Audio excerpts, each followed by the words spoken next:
NBC Sports, proud to be the network of the 1988 Summer Olympic Games.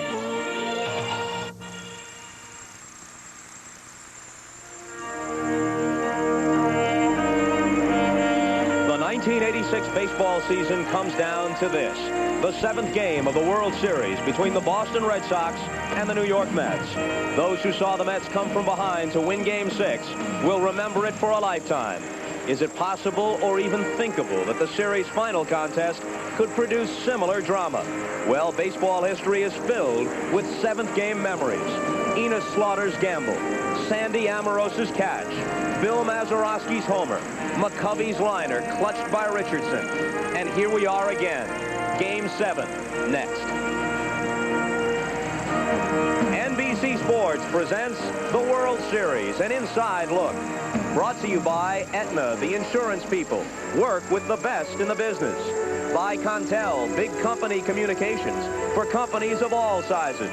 And by Apple Computer, makers of Macintosh personal computers, giving you the power to be your best. No rain falling at Shea Stadium right now. Game time temperature will be about 53 degrees. A damp and chilly night, but we expect to be able to play Game 7. Hello again, everybody. I'm Bob Costas. There's also some fog rolling in from out there, but I don't think it will affect things tonight. There is very little, if any, wind. The infield was covered, so it's in good shape. The outfield is damp, but firm.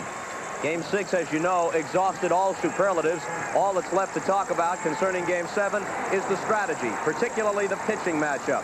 Davey Johnson will go with Ron Darling, of course. He has an extra day's rest, now working with 4 days between starts.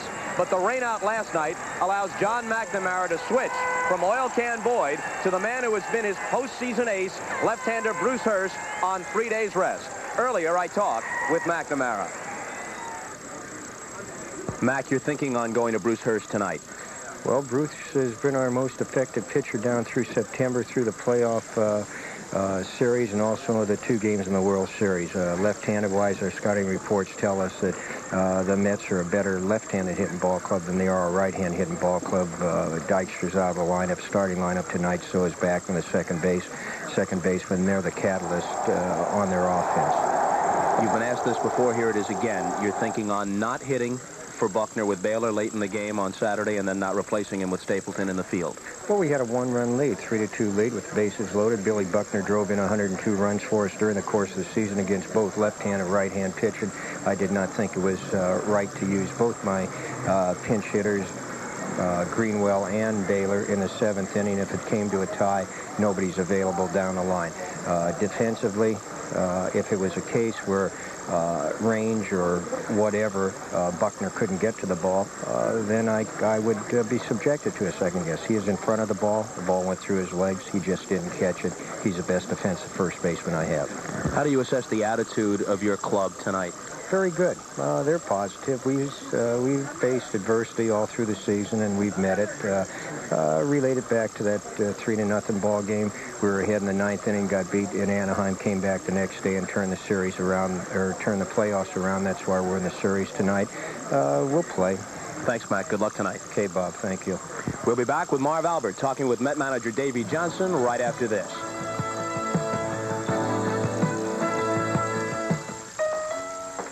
Dr. Macy? Mrs. London just called. I'll call her back. Don't bother. She's on her way over.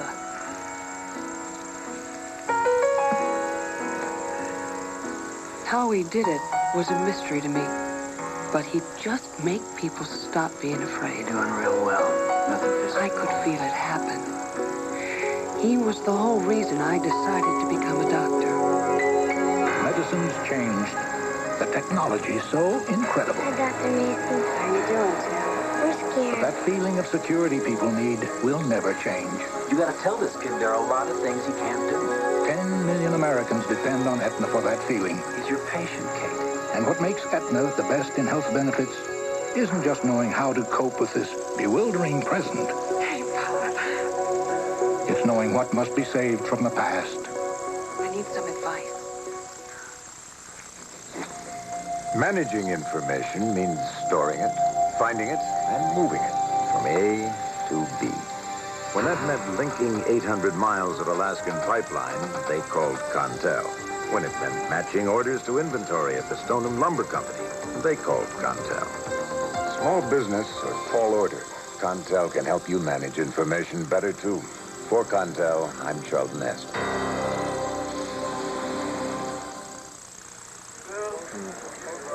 Welcome back to Shea Stadium on an overcast night. Field conditions less than ideal. We're joined by Mets manager Davey Johnson. How are the Mets as mutters? Well, we played on a lot of fields worse than this, so I don't think the field's going to come into play. It's really in pretty good shape. All right, lineup changes tonight. You're going with Tuffle and Mitchell, Dykstra and Backman, a couple of your spark plugs sitting down. Now, Tuffle's had his problems in the field. Are you concerned about the pressure tonight on Tuffle? Not really. He's been in there against all left-handers all year long, and I'm not going to change it now. And certainly he's hit Bruce Hurst as good as anybody on the ball club. All right, Darryl Strawberry was very upset about being taken out game number 6 with your double shift and had some strong words to say about it. What's your reaction? Well, I want all my players really to not want to come out of a ball game, but in that particular case, you know, he's not thinking as a manager. He's thinking as a right fielder and with some, you know, self-centered ideas about it. But if he gets a few more years in the big leagues, then he might become a little managerial material. Oh, I see. All right, 10 seconds or less. With the rain out yesterday, I would take it you would have preferred playing right away, coming off the emotional victory while the Red Sox were down following the miracle of Game 6. No doubt about it. Plus, we'd rather have gone against Old Cam Boyd, a right-hander, and I could have gone with my stronger lineup, but we'll take it. All right, it will be against Bruce Hurst tonight, and there will be baseball played here at Shea, and it will be the final game of the 1986 season.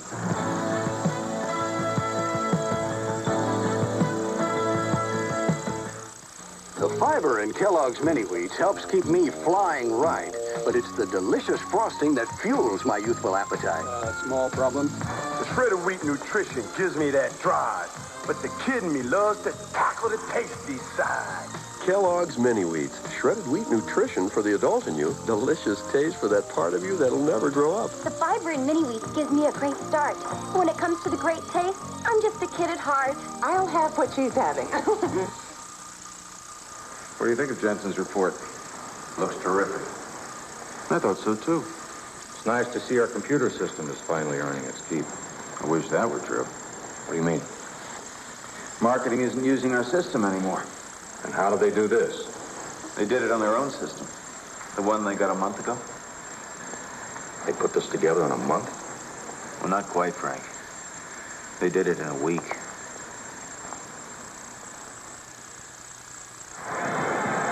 In just a few moments, the baseball will be in the hand of Ron Darling. The microphones in the hands of Vin Scully and Joe Garagiola. Game 7 is coming up right after we check with Tom Brokaw and NBC News.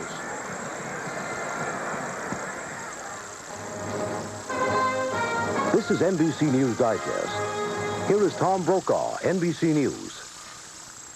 Good evening. A former Air Force man named Alan John Davies was arrested by the FBI in Palo Alto, California today. He was charged with trying to pass secrets to the Soviets.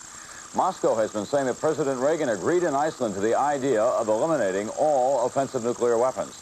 The White House today accused the Soviets of misinterpreting Mr. Reagan's position, but refused to release the record of just what was said in Iceland. Now this.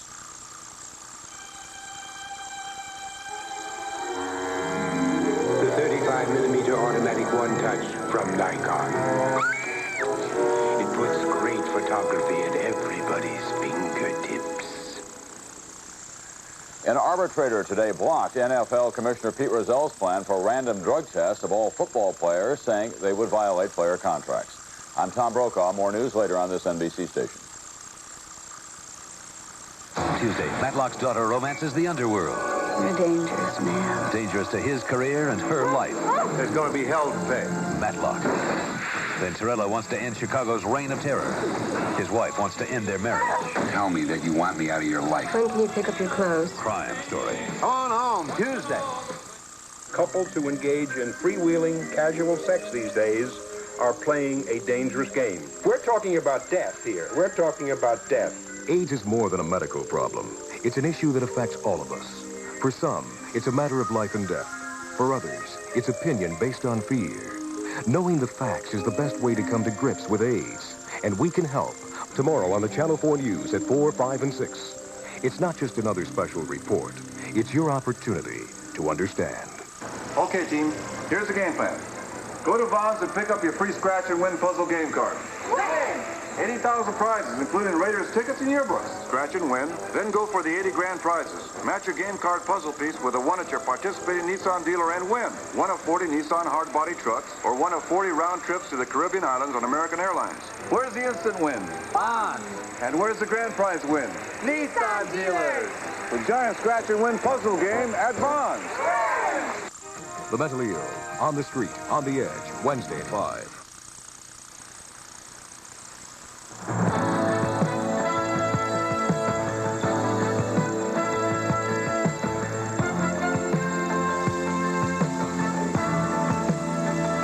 Game 7 of the 1986 World Series is brought to you by Miller Lite. For great taste, there's only one light beer. By Aetna, the insurance people. Work with the best in the business. By the new Kodacolor VRG film with color as realistic as the color of life. And by Toyota, who offers you a full line of 1987 cars and trucks. Hi, everybody. I'm Vin Scully, and welcome to Game 7. It was the best of times. It was the worst of times. That was the beginning of the tale of two cities, and in a few hours, that will be the story of the 1986 World Series. Saturday night, the Boston Red Sox tangled with ghosts of Christmas past, and the New York Mets swear that they saw the craggy visage of Casey Stengel rubbing his leathery face, winking his eye, and saying, amazing. Boston had to think the rains of yesterday were providential, and tonight it will be Bruce Hurst going against Ron Darling. The Mets push 115 blue chips to the middle of the table, their winnings for the year, and the Sox counter with 102. As we said, it'll be the best of times for one city and the worst of times for the loser. Let's meet the fellas who make the ball clubs click. Don Baylor and Keith Hernandez. We'll go to Joe Garagiola. Okay, Vin. It's all been said. It's all been written. Now what, Don? I couldn't agree with you more. It's come down to playing in between the white lines, see who the best team in baseball is, and that's the way it should be. The 7th game of the World Series should decide that, and that's what it's going to decide tonight. And it's just too bad it's going to be a loser, the Mets or the Red Sox, but I hope I'm on the winning side. It's all been written. It's all been said. Now what? Well, someone's going to win tonight. This is Game 7. I've been in this spot before. Someone's going to come out on top. It's a shame that one team has to lose. It's been a series where we've come from behind. The game the other night was very uplifting for us, obviously. We got our two best pitchers. The two best pitchers of the series are going. It's going to be a great 7th game. Hopefully we'll come out on top. Good luck to you, Keith. Thanks, Joe. Now what? The only answer is the game. We'll have that right after these messages.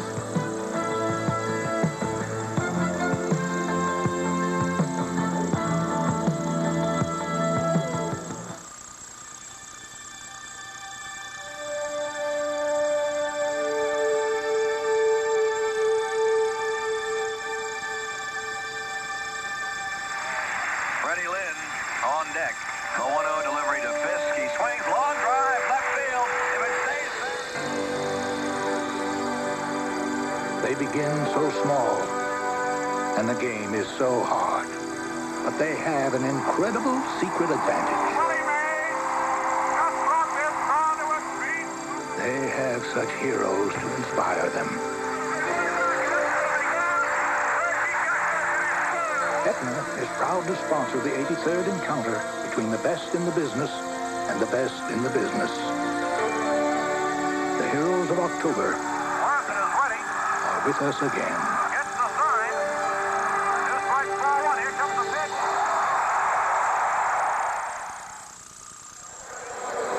Right now, moments before the first pitch, it's the traditional first ball throwing.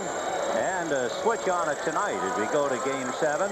The president of the Red Sox, Mrs. Jean Yawkey, the chairman of the board of the New York Mets, Nelson Doubleday. With Nelson throwing the ball to Rich Gedman and Mrs. Yawkey throwing the ball to Gary Carter. Now let's get to the lineup. For the Red Sox, no changes. Wade Boggs leading off at third and Marty Barrett at second base. Bill Buckner will be at first and Jim Rice in the cleanup spot in left. Dwight Evans in right field. He'll be followed by Rich Gedman behind the plate. Dave Henderson in center field. Rich Owen at shortstop, and the pitcher will be Bruce Hurt. Here's the way the Mets stack up defensively. And there are some changes. Kevin Mitchell is in left field. Mookie Wilson is in center field. Strawberry is in right field, as you heard McNamara say. Dykstra and Backman are out of the lineup. The infield, Knight, Santana, Tuffle, Hernandez, Carter behind the plate, and Ron Darling on the mound. Ron Darling, a 15-game winner during the year, is 1-1 in the World Series. He was 1-0 in the playoffs. And as you might remember in the series, he has not allowed an earned run to Boston in 14 consecutive innings.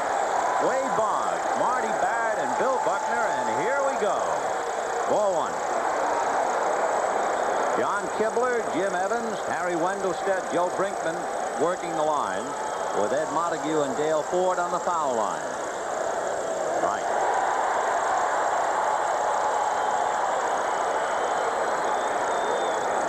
One and one.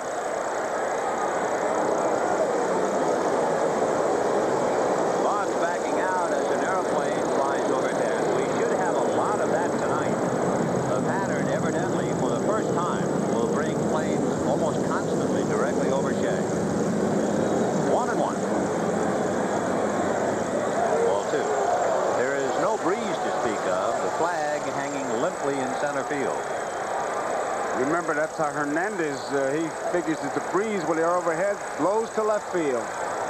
Now back, 2-2.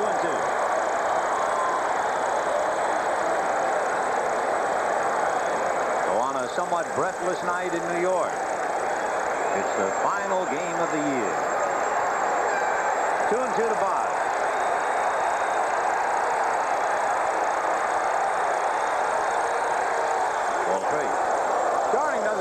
Trick pitches. It's a fastball, a curve. He does have that split finger fastball, but he does not throw it hard. He kind of uses it as an off-speed pitch. So 3-2, the count to Wade Boggs. Line drive at Santana.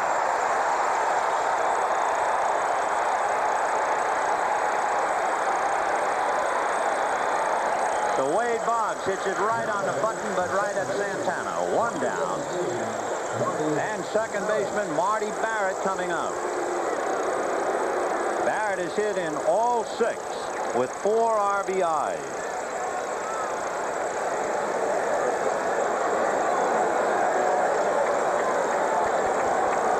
On deck, Bill Buckner. Ball one. Walt Reniak coaching at first. Rene Lachemann around at third for Boston.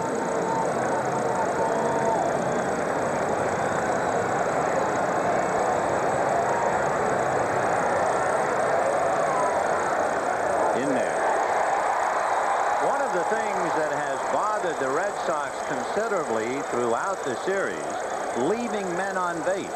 It's interesting, they have left 63 men on. If they leave 9 more tonight, they will have tied a World Series record of 72 established by the Mets back in 1973. What might be a factor, too, is Mookie Wilson in center field then plays very shallow as compared to Dykstra. 1-1. In there. So the chants begin early tonight. The last game of the year, and they're determined to be heard.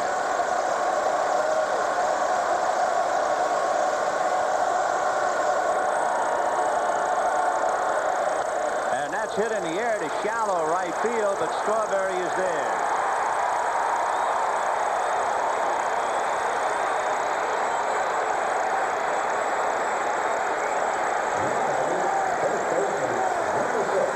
Down in the first inning, and here is Bill Buckner.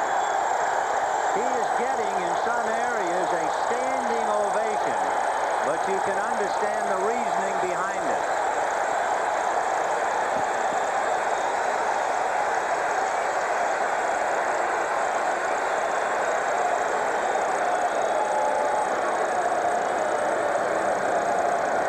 Two down, bases empty, first inning, no score.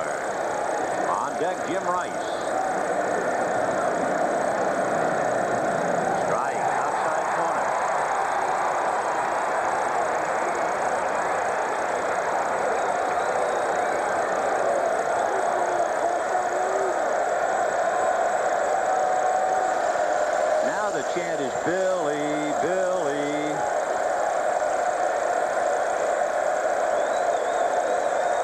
Breaking ball, ground foul, and the count 0-2. Just on the strength of what we've seen, it seems like Carter and Darling have picked the fastball, the one that tails away, as the best pitch so far. He's really spotted it. That's the first breaking ball he's thrown. 0-2 to Buckner.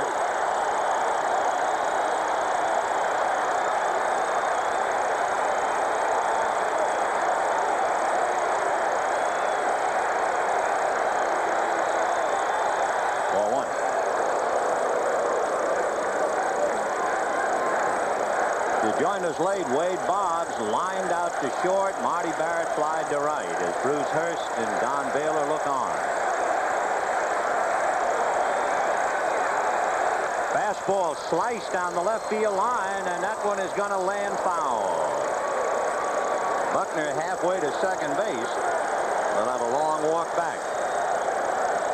The infield was covered, but watching Buckner around first base, he kind of slipped. You can see he's got those high toppers on, but the infield was covered, and it appears to be in pretty good shape. But as he rounds it, he does a little bit of a slip here, right there.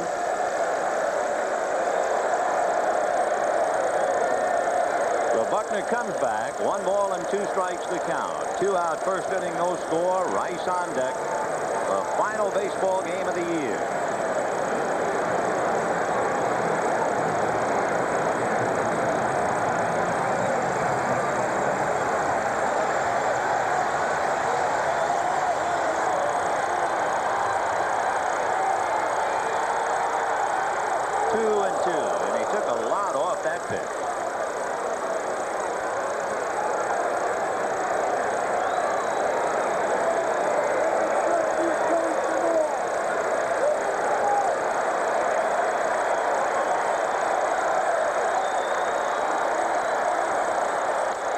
There's a hopper into right field. Base hit for Buckner. So a 2-out single to right by Bill Buckner will bring up Jim Rice.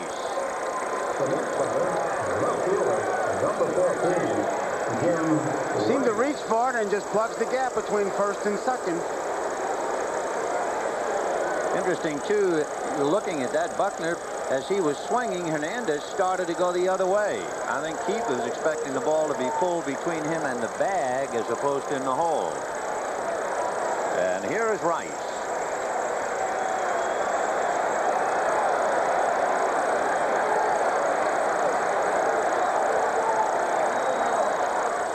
Out in front of it, he was guessing fastball, and the count 0-1.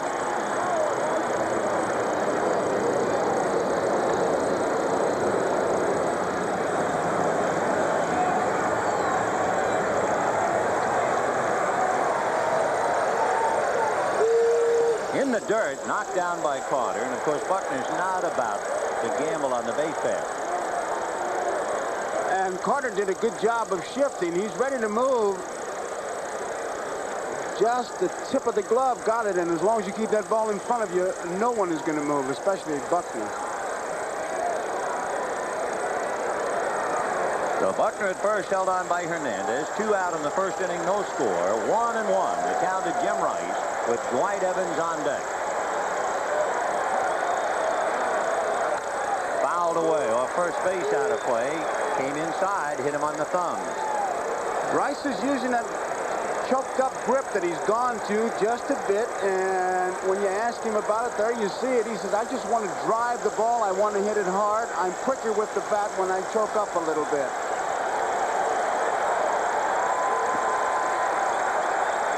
One and two.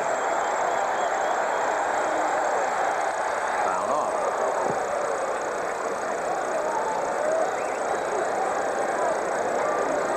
Ron Darling pitching on 4 days rest because of rain. And Bruce Hurst because of the rain starting over Dennis Oil Can Boyd. Got that left hand wrapped, keeping it warm.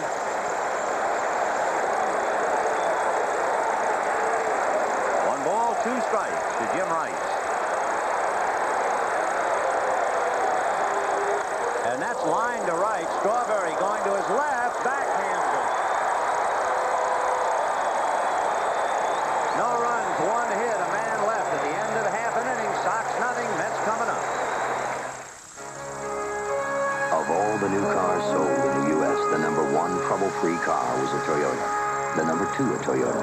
Number 3, 4, in fact 6 of the top 10 were Toyotas. Presenting the 1987 Toyotas. Camry, Cressida, Tercel, Corolla, Celica, Toyota Supra. With more of the quality that's made Toyotas the most trouble-free new cars sold. Who could ask for anything more? The essence of bobsledding. The new sled feels like gliding on silk. The essence of shaving. This is Atra Plus, an incredible advance in Gillette shaving smoothness. The Plus is the white Lubra Smooth Strip that releases lubricants as you shave. You never felt anything smoother. Atra Plus by Gillette, the essence of shaving. My amigo Juan just came out from Mexico, so I'm introducing him to our American friend Larry and our favorite beer, Miller Lite. Por favor. Juan, mi Miller Lite de gusto porqueria. It tastes muy bueno. Larry. It has mimosa calories and no gusto filiopo. El comprende? No, not really. For mucho great taste, there's only one light beer, Miller Lite. Does your friend speak any English? But Ethel. Oh, wait a minute, honey bunch. Yeah, I know I was going to see you downtown, but I got to meet Ricky. All right, I might as well tell you the truth. I'm going to the ball game. You want to go too? Oh, boy. It's a wonderful game. It's a game for the whole family. So let's all forget our worries and have fun at the ball game whenever we can get to one. What do you say? Let's go. The preceding message was furnished by Major League Baseball. Dykstra and Backman sit down. So the Mets line up with Wilson, Tuffle, and Hernandez, Carter, Strawberry, and Knight, Mitchell, Santana, and Darling.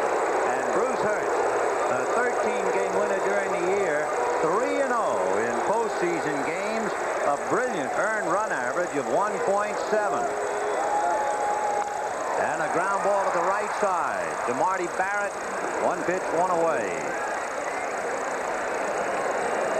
Take a look at the defense for the Red Sox. Rice, Henderson, and Evans in the outfield. It's the same as it's been. Boggs, Owen, Barrett, Buckner, Gedman behind the plate, and Bruce Hurst with that good curveball, that big overhand curveball. He changes speeds on it, a forkball and a fastball, and he has been using them all. Hurst has had trouble with the hitter coming up, Tim Tuffle. Tuffle is 4 for 7 against Hurst, including 2 singles, a double, and a home run. You might remember the home run went to right field in Fenway Park. Tim, whose era contributed heavily to the winning run scoring in Game 1. 4-1. Following Tuffle, Pete Hernandez.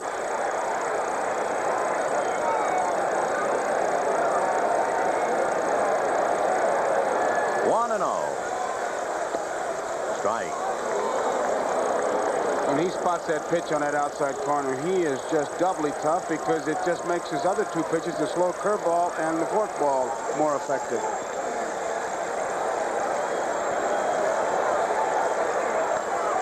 Fouled at the plate, and the count 1-2.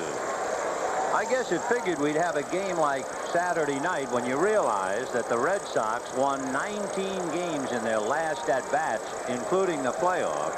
The Mets had 39 come from behind, then they had 3 in the playoffs with Houston, and then Saturday night. This should go to the wire. 1-2. 2-2.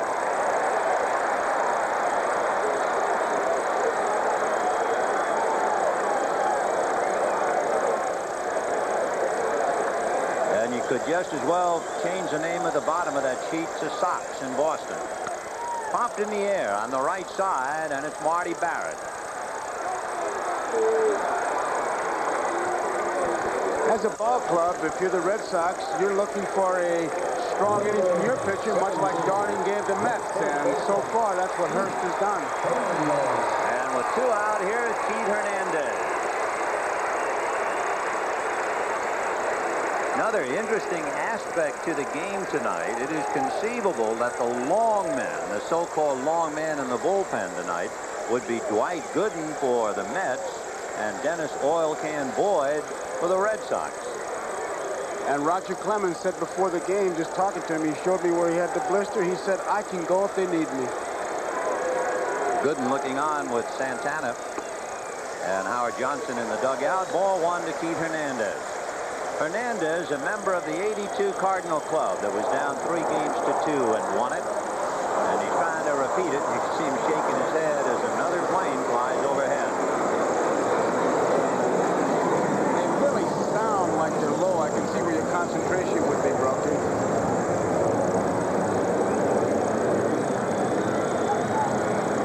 1 ball and no strikes. Breaking ball strike and the count 1-1. Bruce Hurst, if you throw out the last start he made, that was a game after the Red Sox had clinched, you get an indication of how well he's been pitching. That's line to center. Henderson will flag it, and the inning is over. Hurst has made 11 consecutive quality starts. And at the end of an inning, no score. Business. These days, it's no cakewalk. You want to get ahead? Use the tools of the trade. Watch your step. Have a nice day. Use the card rated best by frequent business flyers for travel and entertainment, the American Express card. And use United Airlines to give you more flights to more top business centers. Tough climb, huh? Yeah. Look, you know where you want to end up. Wow. Nice view. Why not make it a little easier on yourself getting there? Dear McDonald's, the person who named you McDLT should be fired. They have ignored the tasty cheese, onions, pickles, mustard, ketchup, and mayo. Don't you think a better name would be McSmorgasbord or McWorks? I do. Sincerely, the Millers. Okay, Mrs. and Mr. Miller, just for you, call it the hot side hot, cool side cool, every delicious thing you could want on a hamburger. Or just call it McDLT, the one with the works. Introducing Metaprin, when your body hasn't got time for the pain. I haven't got time for the pain. I haven't got room for the pain. No, I haven't got time for the pain. Metaprin with ibuprofen, once only in prescription strength, relieves body pain, even minor arthritis pain fast, and it's gentler to your stomach than aspirin. I haven't got time for the pain. When your body hasn't got time for the pain, new Metaprin from the makers of Tylenol products. Jacqueline Smith, Ken Howard, Angela Lansbury, and Michael Nouri are caught in a deadly game of deception. Rage of Angels. The story continues Sunday.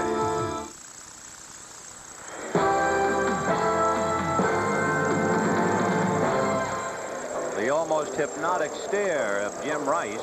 If he looks back, he thinks about the '75 World Series where he had a broken hand and failed to play. And of course, he's been looking ahead, trying to figure it out ever since Saturday morning. Talking to Tony Armas. Just watching him, looked like he was talking about going the other way, an inside-out swing, and Armas seemed to be talking about the defense the Mets were using against Rice. Remember, in the first inning, the Sox hit the ball pretty hard. Boggs went the other way and lined to Santana. Rice went the other way and lined to Strawberry. Buckner pulled for a base hit to right. Barrett flied to right. Here's Dwight Evans, Rich Gedman, and then Dave Henderson. Second inning, no score. Breaking ball up, ball one.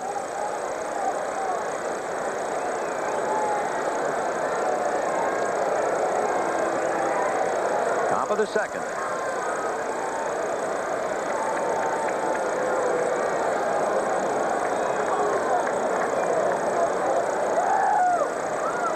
Fouled off. 1 ball, 1 strike.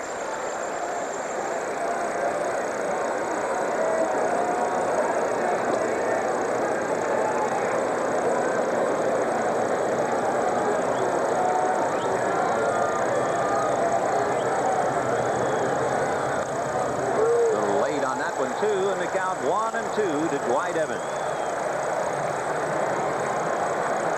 Evans was saying that Saturday night's game ranked right up there with Game 6 of the World Series. Well, that really puts it in the spot. In 1975. In fact, Dwight was on deck when Carlton Fisk hit the home run, as he remembers. 1-2. Sinker missed. It's pretty apparent very early that Darling's going to go with that sinker, that good hard fastball that he's throwing, because a couple times that Gary's put down the breaking ball, he just shakes it off. 2 balls and 2 strikes to Dwight Evans. Fouled at the plate.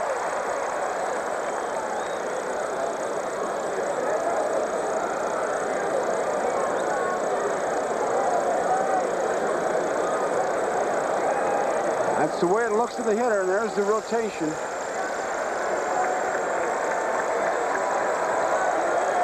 Dwight just did get a piece of it, and the count stays 2-2. Fastball missed, so he goes all the way.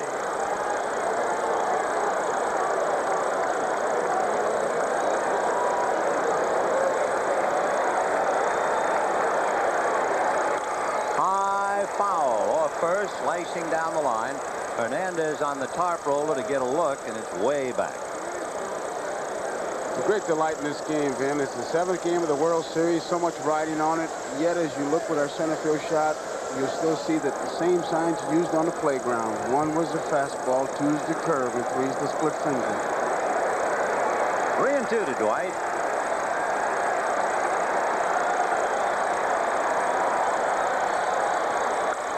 High drive into deep left center field. That one might go all the way. It is gone. Home run, Dwight Evans. It was a fastball, and Evans really jumped on it. He was a little bit out in front on that ball he fouled off, but this one, with the swing, he timed it perfectly and drove it a long way.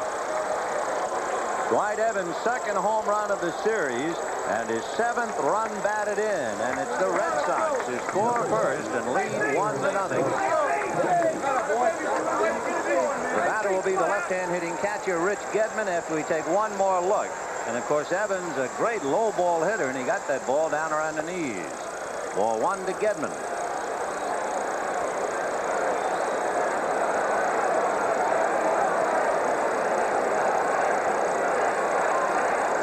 Fouled away. 1 ball, 1 strike.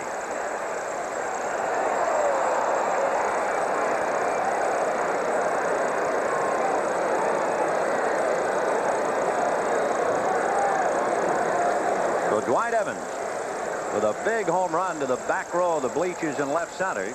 Gedman fouls it away, and the count 1-2.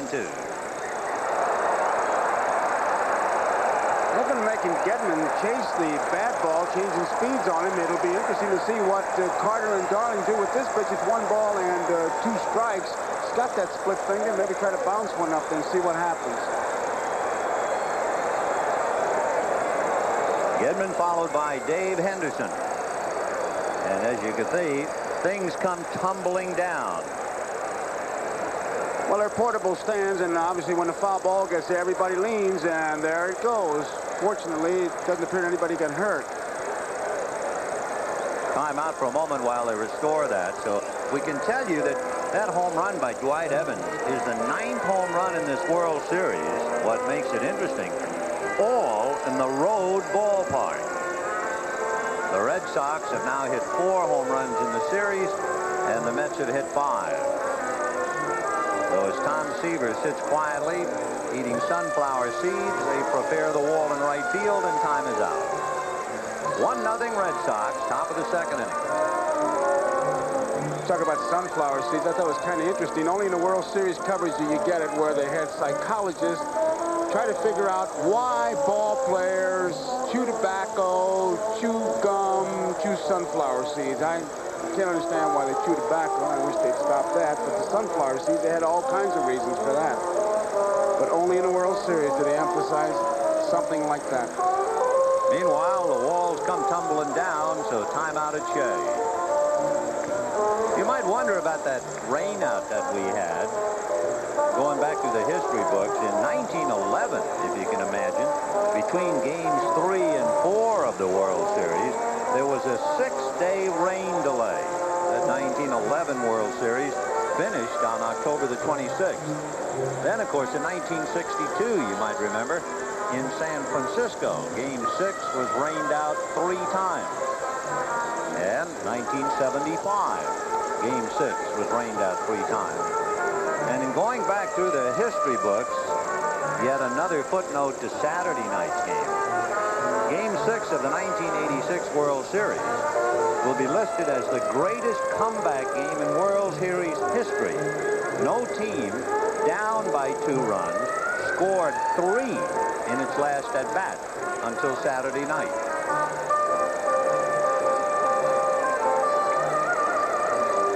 Dwight Evans, you remember, against Jack Morris, opening day in Detroit. This is the way his season began. What a way to start. He hit the first pitch of the season out for a home run. And now Dwight, opening up the 2nd inning for the Red Sox, hits another home run. And Boston leads 1-0. And he's accustomed to hitting them in another park. Okay, the wall has been secured, and here is Gedman with a count of 1 ball and 2 strikes. And that's a drive into right center field. Strawberry going back to the wall. At the wall, leaps in the air. One-hands it. No, he missed it. The right hand of Dale Ford started up and then circled to indicate home run. And Strawberry coming with an inch. It's gone, and the Sox lead 2-0. We've seen a number of these plays. He gets the glove on it. His glove is over the fence. It looks like he's going to rob Gedman as he finds the fence of the home run. He gets above it. It hits the glove, and then his arm appears to hit the fence. Over it goes. He was looking for it and realizes he doesn't have it. We saw Henderson do that in the playoffs. We saw Dwight Evans do it, and now here's Strawberry. So it is 2-0 Boston on back-to-back home runs by Dwight Evans and Rich Gedman. The batter is Dave Henderson, who takes ball 1. For Ron Darling, his string of consecutive scoreless innings ends shockingly after 15. Strawberry really thought he had that, but so did I. He grabbed nothing. Foul back. 2-1 the count. This was the non-catch of Dwight Evans in Boston. Got his glove on it, arm hits the wall, and out it goes. So we've seen that 3 times. Henderson, Evans, and now Strawberry.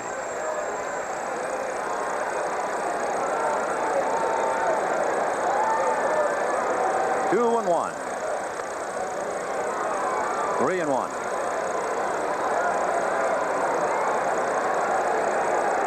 So the Red Sox hit the ball hard in the 1st inning, and they hit 2 out in the 2nd inning. And there's ball 4 to Henderson.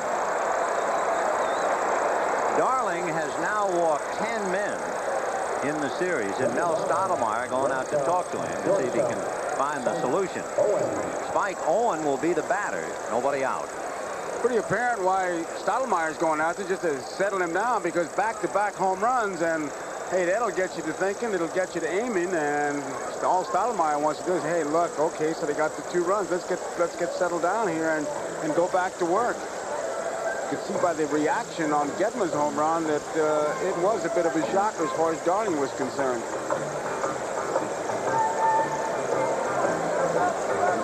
Strawberry looked like he was going to make the play. He gets there. He knows exactly where the fence is. He gets above it, off his glove, and then he looks in his glove. He thought he had it.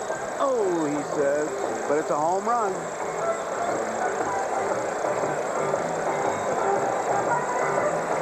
Ron Darling gave up 21 home runs during the regular year, so he stung back-to-back.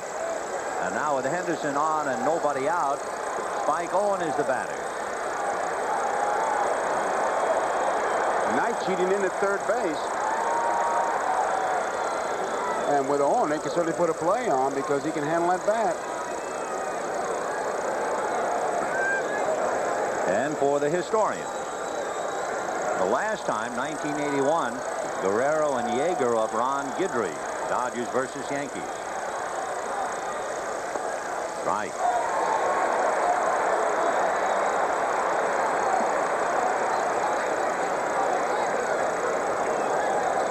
Spike having a good series.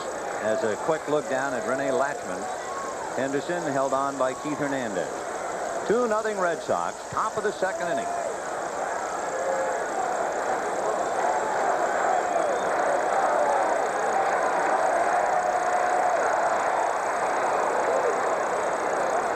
Darling has a good, quick move. When he throws to first base with his good move, it is quick. He can pick you off.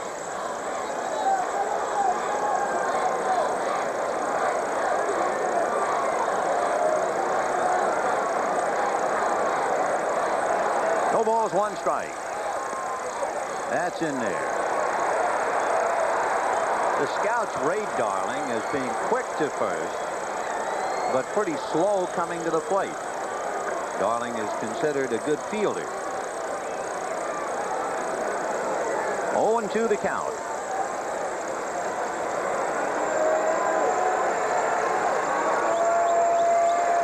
Henderson with a walk at first.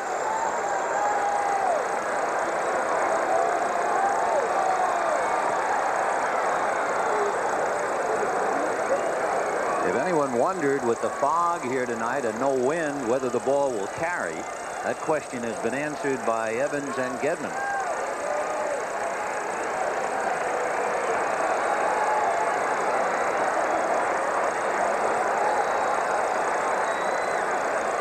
And that's a little pop fly to Santana. 1 out in the top of the second inning, 2-0 Boston, and Bruce Hurst coming out. Hurst, you remember, and he was very good-natured about it, in taking his at-bats here against Darling, struck out 3 times. Number 47. In fact, the last time he came up in that game, there were a couple of runners aboard, and he said Gary Carter and the plate umpire were laughing, and Hurst said, "Hey, be serious up here." They laughed some more as he struck out a 3rd time. But the Mets now are not looking laughs, they're looking bunt. And there it is. And it's overrun by Knight, picked up and thrown by Darling for the out. Knight looked back at the turf as if it had done him wrong. And he can be happy that Darling backed him up. He's charging so hard, it could have been really a routine, easy play for him. And he elects to go one hand with it, and it takes a little bit of a bad bounce. Remember earlier we talked about it. The ground crew did a great job in getting this field ready, but they really had to put a lot of topsoil, extra sod on it because of what they did when they clinched it. And Darling, a good fielder as a pitcher, backing up to play, and they get their man at first. If you're scoring, Knight did not touch the ball. It is basically a 1-4 sacrifice. And now here's Wade Boggs. Henderson at second. 2 runs in, 2-0 Boston. Boggs lined out to Santana in the first inning. Right. If you were just looking at the defense, you would say they're not going to give Boggs anything slow to hit. They'll show it to him. Look how far over Hernandez is. They expect him to hit from center field to the left field line. It looks like they're going to try to make him hit that sinker. 0-1. Amazing tribute to Marty Barrett, the kind of a series he's having. Pitching carefully to Boggs with 2 out, and Marty Barrett on deck.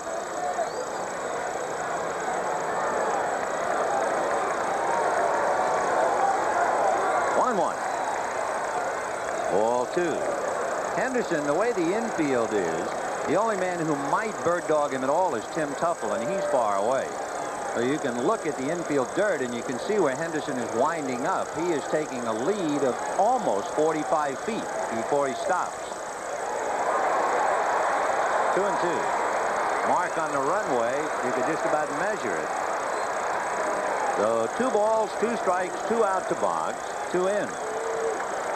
This is his favorite count, and Darling's been throwing that sinker to the outside part of the plate. And as a hopper by the diving Santana, Mookie's going to come up throwing, but Henderson, because of that big lead, will score easily. And it is 3-0 Boston.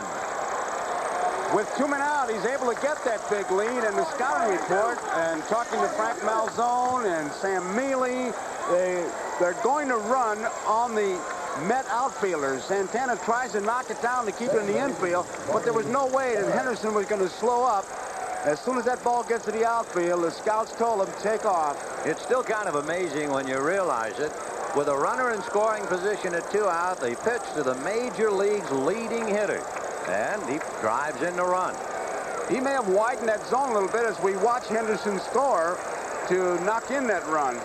And here is Marty Barrett. Right. Barrett flied to right in the first inning. 3-0 Boston on 2 home runs, a walk, sacrifice, and since they pitched to Boggs, he singles it in.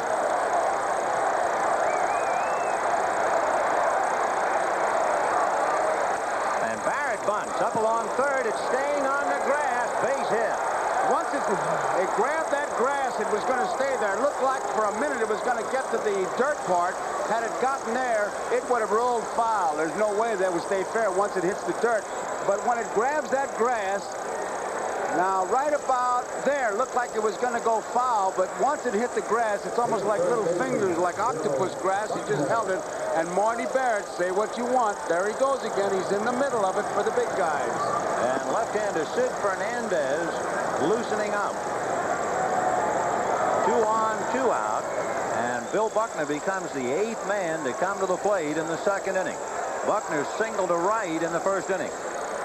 So Darling, on 4 days rest, has been hit hard, plus the bunt single.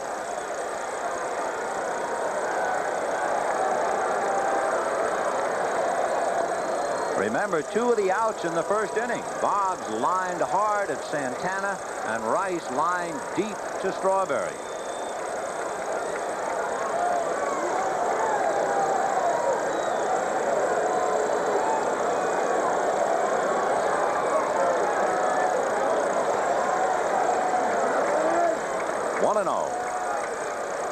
And that's going to be hit to left center, but Mookie on his horse and flags it down. However, the Red Sox get 3 and lead 2. And at the end of an inning and a half, the Red Sox 3 and the Mets nothing. Oh, these trivia questions are tough. Okay, Boom Boom. What did Al Capone say when surrounded by the FBI? Take it, Bob. He's right. I don't believe it. Name the English band that performed the first rock opera. Who? He's right again. Amazing. All right. What beer tastes so good it's the 2nd largest selling beer in America? Miller Lite. Coming right up. He won the game. This guy is easy. No question about it. There's only one light beer. Miller Lite. You know, Jerry, sometimes I take you for granted. You're a terrific husband and a great golfer and a super salesman. Hey, Beth, what is this? A financial genius. You're not. Well, I got an idea. Why don't we get some advice? You put a lot into life. You deserve to get the most out of it. We can help. Mike Stone, New York Life. Jerry Carrera. Jerry. My wife, Beth. At New York Life, we have the resources to make the most of your resources. We offer a range of financial opportunities, including mutual funds, universal life, IRAs, and limited partnerships. Jerry, you are making the right choice. Beth, don't settle for less than you deserve. I know. Get the most out of life with New York Life. Friday on the A-Team, David McCallum and Robert Vaughn are reunited. But whose turn is it to say uncle this time? I guess we're not working together on this one.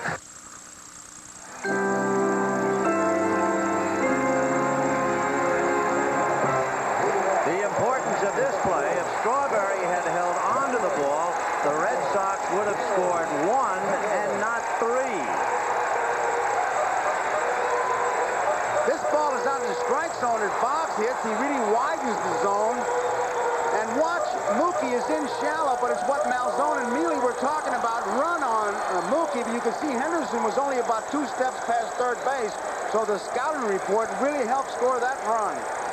3-0 Boston. Gary Carter to start it off, and he bunts. Down to get it is Hurst. Full turn, and the throw got him. And that's the best fastball Hurst has thrown in 3 games. He really reared back and pumped that one because the bunt was a good one. And with Boggs back, Mets are trailing by 3. You expect Carter to really take a big cut. Hurst by surprise, and does this big guy crank a fastball? Look at that. So Carter nipped it first on the bunt, one away, and Darryl Strawberry the batter. Ball one. And Finn, with that pitch, Hurst has only made 11 pitches, and he's got 4 outs. 1 ball and no strikes. High fly ball into shallow left. Jim Rice has plenty of time to get there. Darryl Strawberry now 0 for his last 10 here, dating back to Game 3 of the playoffs with Houston. 2 down, and Ray Knight the batter. Boston 3, Mets nothing in the second. 2 down, bases empty. On deck, Kevin Mitchell.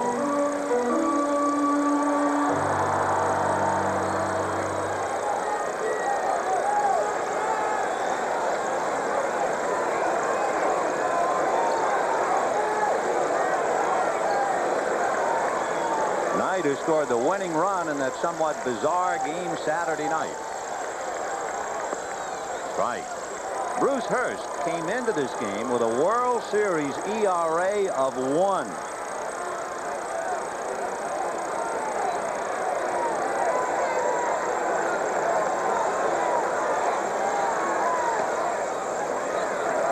One ball, one strike.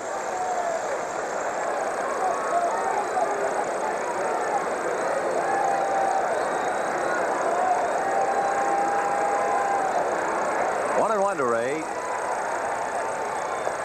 Ball 2.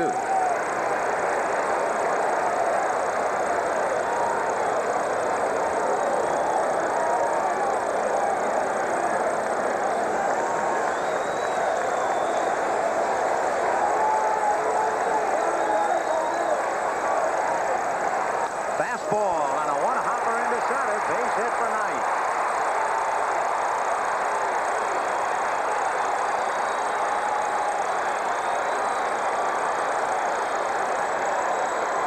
Bangs one up the middle with 2 down, and Kevin Mitchell coming up.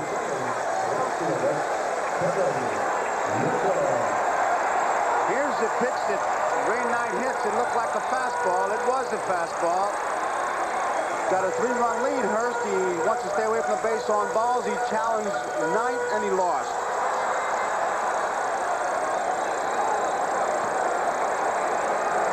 Kevin Mitchell with Rafael Santana on deck. Bruce Hurst is trying to win his 3rd game of the World Series, and that doesn't happen very often. It has happened 12 times in history, but only 4 times since 1920. Harry Brackeen, Lou Burdette, Bob Gibson, Mickey Lolich. Dropped in there, right. 3 runs, 5 hits for John McNamara's band. No runs, 1 hit for the Mets. Check swing and a roller wide to first to Buckner. He will do it himself. So the Mets, no runs a hit. They leave 1. It's 3-0 Boston at the end of 2. We'll be back after these messages from your local station. Tuesday, Torello wants to end Chicago's reign of terror. His wife wants to end their marriage. Tell me that you want me out of your life. When can you pick up your clothes? Crime Story, Tuesday. Couples who engage in freewheeling, casual sex these days are playing a dangerous game. We're talking about death here. We're talking about death. AIDS is more than a medical problem. It's an issue that affects all of us. For some, it's a matter of life and death. For others, it's opinion based on fear. Knowing the facts is the best way to come to grips with AIDS. And we can help. Tomorrow on the Channel 4 News at 4, 5, and 6. It's not just another special report. It's your opportunity to understand. There are big differences between Tom Bradley and me on the issues. I didn't raise your sales or income taxes. He raised taxes 4 times. I wrote our death penalty law. He voted against the death penalty. I oppose Rose Bird. He won't take a stand. The mayor hasn't had even 1 day of experience in state government. And there's one more difference. Tom Bradley uses movie stars to make personal attacks. If Bradley can't even speak for himself, how can we expect him to lead California? At Glendale Federal, we're doing everything we can to give you what you want, when you want it. If you think that's just talk, think about this. While other lenders are taking up to 5 weeks to approve home loans, we're approving adjustable loans in just 5 days. Mr. Curtis, your loan's approved. We're Glendale Federal. When you say jump, we say how high. A's is a cure possible. Tomorrow at 4, 5, and 6 on 4. Tonight's game is brought to you by Panasonic, just slightly ahead of our time. And by New York Life, to help you get the most out of your life. The Red Sox got the most out of the second inning to enjoy a 3-0 lead. Jim Rice, Dwight Evans, and Rich Gedman coming up now against Ron Darling. And the curveball is whacked to left. Going back on the ball is Mitchell, and it short hops the wall. Rice for 2. The throw in. They got him.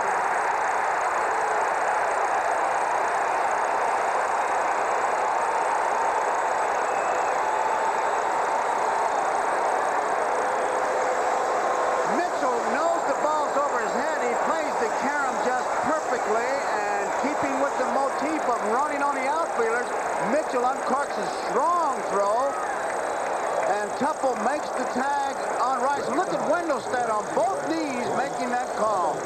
You talk about being in position.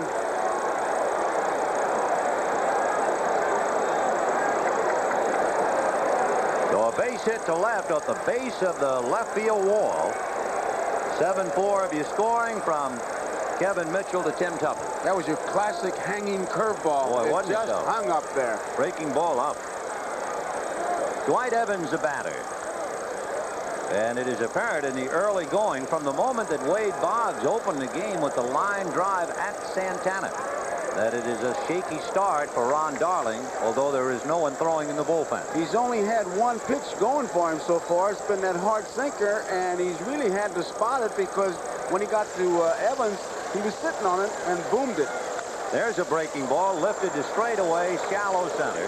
Mookie Wilson there. 2 down.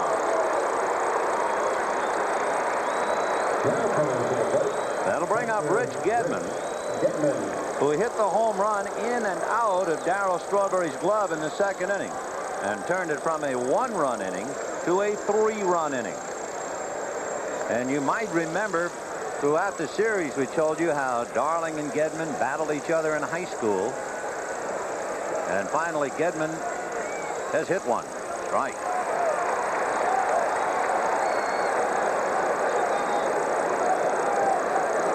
On deck, Dave Henderson.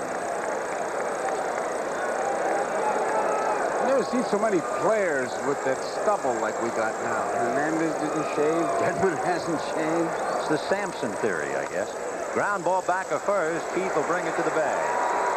So thanks to the strong and accurate throw of Kevin Mitchell, the Sox are gone in order. And at the end of 2 1/2, 3-0 Boston. Introducing Kodacolor VRG, film that captures the color of power.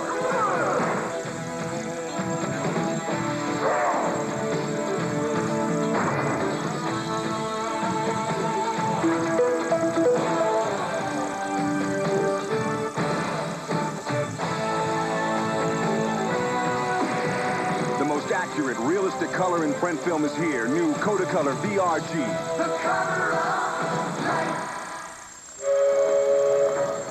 The Venice Simplon Orient Express. Naturally, the most luxurious train in the world serves the richest coffee in the world.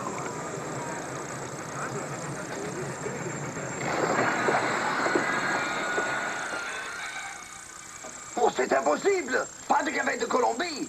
Vite, vite, retournez à Paris! 100% Colombian coffee, handpicked by Juan Valdez. Once upon a time, millions of us roamed the bathrooms of America. We're bull shavers, convinced we had to use shavers with all kinds of expensive extras. But we don't pay an arm and a hoof anymore, because us bull shavers are becoming Bic shavers. Bic gives us an extraordinary shave at an extraordinary price, without bells or whistles. To pay more makes you, well, bullheaded. Try the Bic for normal or sensitive skin, and you too will have a beat. With bull shaving. You have to draw the line someplace. Then cross over it. That's how new ideas start. How new worlds open up. Technology from a company called TRW helps chart new worlds. Today we draw the line where it has never been before.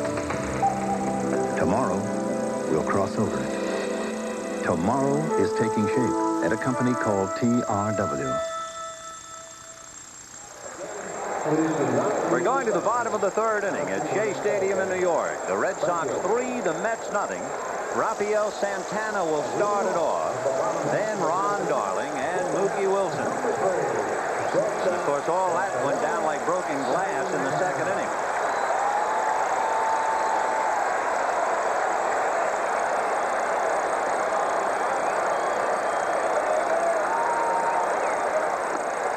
Ball one.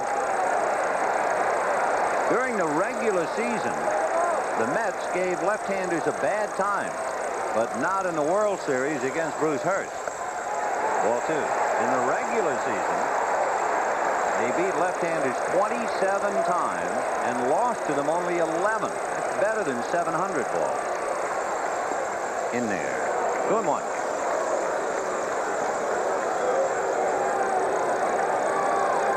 So Hurst trying for his place in the history books, and the Mets trying to come back. Fouled off. 2-2.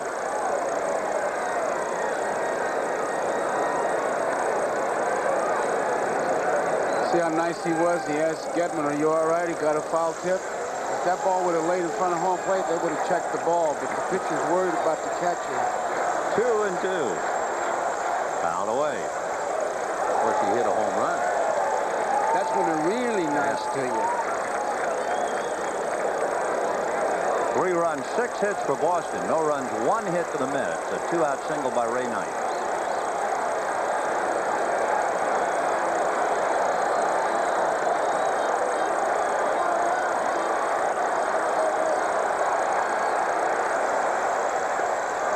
After that pitch, and down he goes. So Santana becomes strikeout number 1 for Bruce Hurst.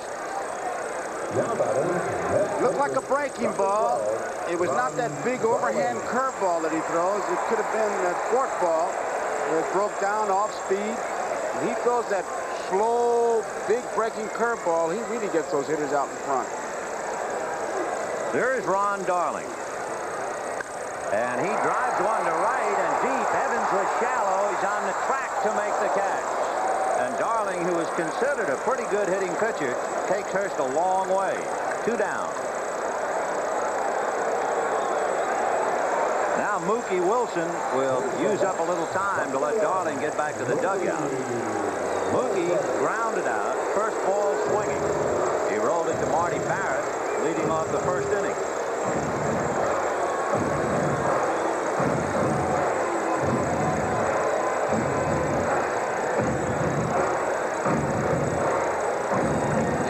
Kill time. Ask the umpire how your family's doing. Anything. And Buckner had made a trip to the mound.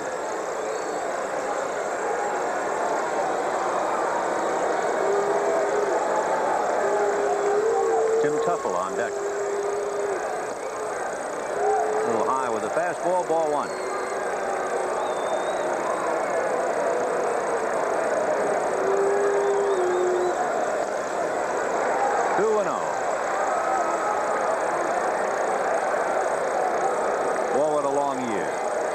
Won 115 games along the way. The Sox 102, and it has come down to tonight. Fouled off. 2-1.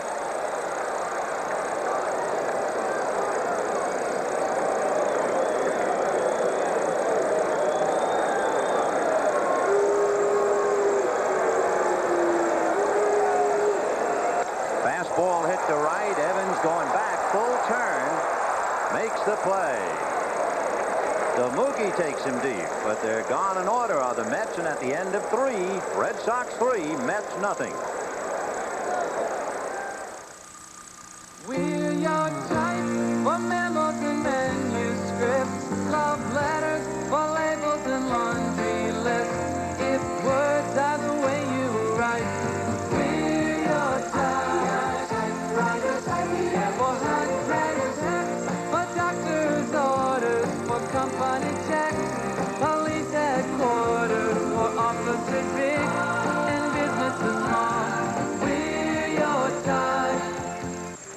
guy thinks he makes a better Bob Uecker than I do. Bingo!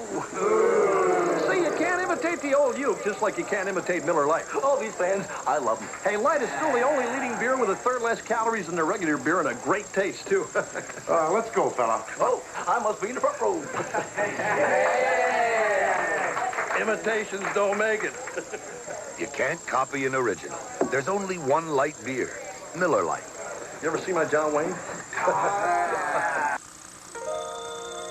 Those who have waited and waited can now see the light. For Toyota introduces a car close to perfection. The all-new 1987 Toyota Camry. Camry gets more power to pass from a new 16-valve fuel-efficient engine, a quiet, more comfortable cabin for 5, and more of the Toyota quality that has made Camry the most trouble-free new car, domestic or import, sold in America. Who could ask for anything more? Toyota.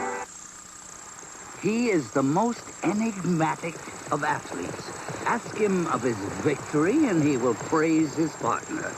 Mention his role, and he'll reply with a smile, I was just riding to work.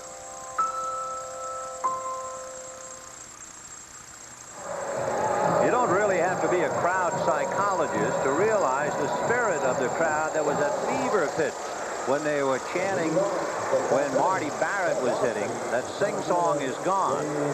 Now they're sitting quietly as the Sox took that 3-0 lead in the second inning.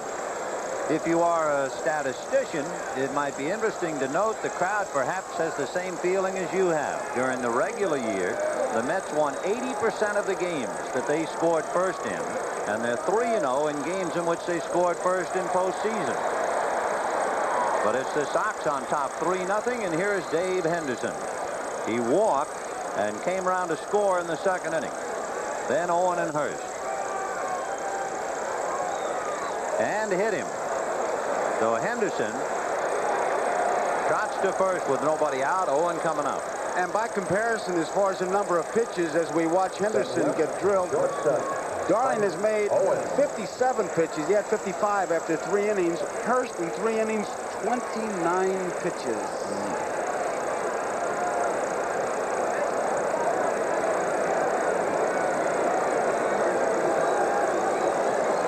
So Darling, a shaky early going and a strong performance by Bruce Hurst. And you have Owen, Hurst, and Boggs coming up. Sid Fernandez is up for the second time in the Mets bullpen, although Darling did have his at-bat in the third inning. So it is Fernandez they look to in the early going, and not Dwight Gooden. Spike Owen popped to short in the second inning. Little pop fly to Rafael Santana.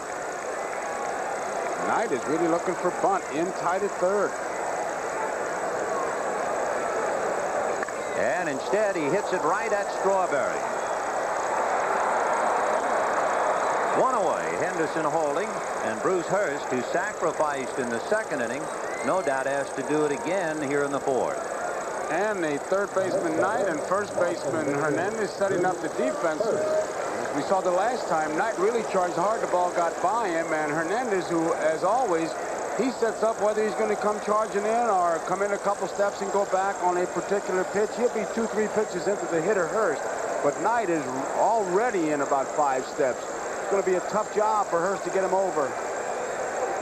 And if Hurst does get him over, once again, Davy Johnson will have to wonder about even pitching at all to Boggs. Never mind, don't give him anything good to hit. He hit a ball off his ankles for a base hit and an RBI. There's the bunt, and Knight has to go to first. Now let's see what they do with Boggs. And it can't be that situation that so many times you hear when you go out on a conference on the mound is don't give him any ball to hit. Davy Johnson on his way, and he's making a hook right now. So Sid Fernandez is going to be called in from the Mets bullpen, and Ron Darling has had it. So they pitched to Boggs in the second inning, and he burned them. He will not be burned again, and Darling is gone. 3-0 Boston. Touchstone Pictures presents Paul Newman and Tom Cruise in Martin Scorsese's The Color of Money, one of the biggest blockbusters of the season. We're going to have a lot of fun. The Color of Money, rated R, now playing at theaters everywhere. Not everyone got a vacation this summer. What do you need, some glasses? How many fingers can you see? This fall, you can still get great low fares to more places on the biggest bargain airline, United. I got a vacation. Have a nice shower, Picorni. I'm not just flying. I'm flying friendly skies. I'm out of there. We now expect to arrive at Kennedy Airport around 6:40 a.m. I see you've got homework, too. You think when you get to this point, things would get easier? Yeah, I know. It looks like that was quite a project. Have a look. No trade secrets here. Thanks. I wish we could do work like this, but we have to crank it out every week. So do we. Well, we can't afford to farm hours out. We have to do them on a computer. So do we. You did that on a computer. Of course. If we farmed them out, I couldn't afford to ride up here.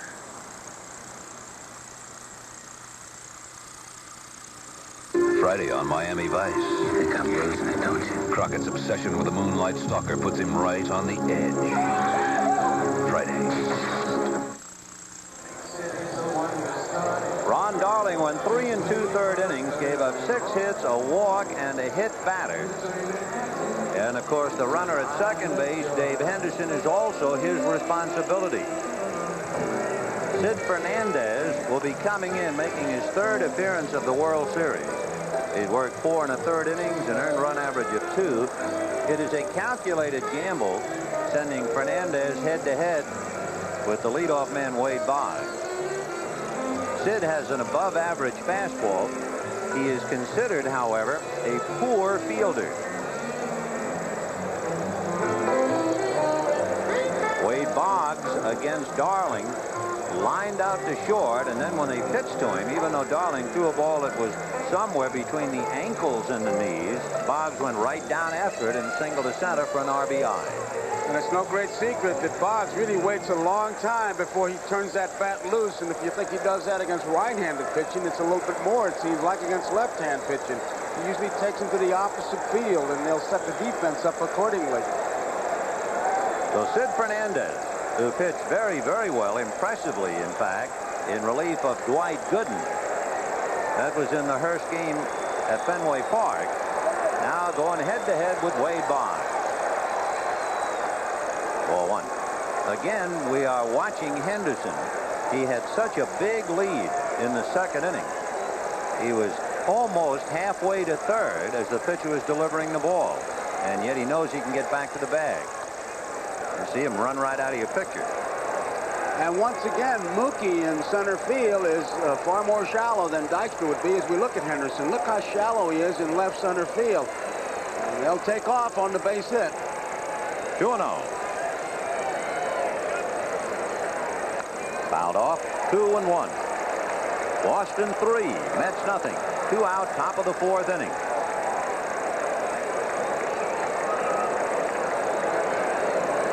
When you stack your defense like that, you better pitch that he hits that way. If he gives him anything slow, he'll pull it. Hernandez is way over.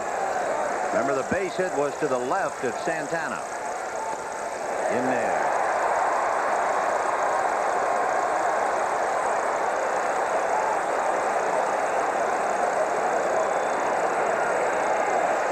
Two balls, 2 strikes, and 2 out to Wade Boggs. Henderson at second. Spun the curveball. 3-2. He made sure that thing wasn't close, though.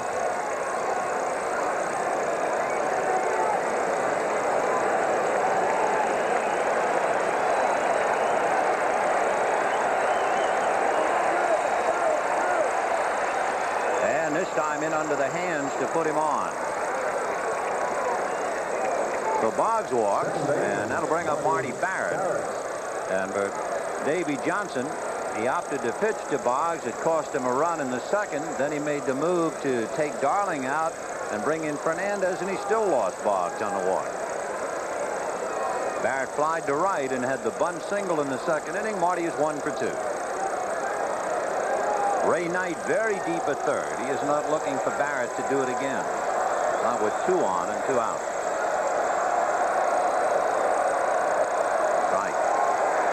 moved Mitchell over. Mitchell was playing Baird as if to pull, and Mookie Wilson, as you can see, the defense is way over in right center field. A lot of room in left center field. They're stacking it on the right side. They expect him to hit that way, and it'll be up to Fernandez to keep that ball in that outside part of the plate. 0-1.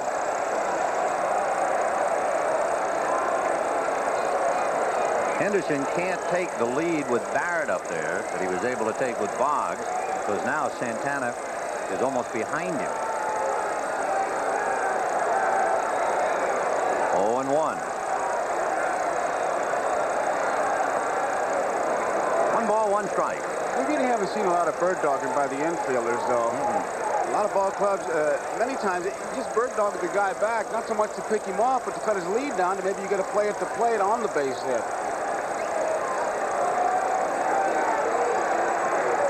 1-1. Off speed for a strike. A lot of motion, and then the soap bubble, and the count 1-2. And laid it right on the outside corner.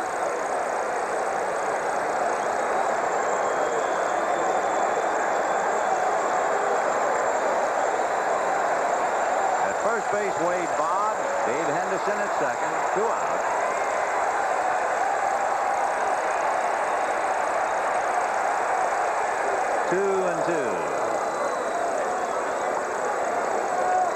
Red Sox left a runner in the first inning and 2 more in the second.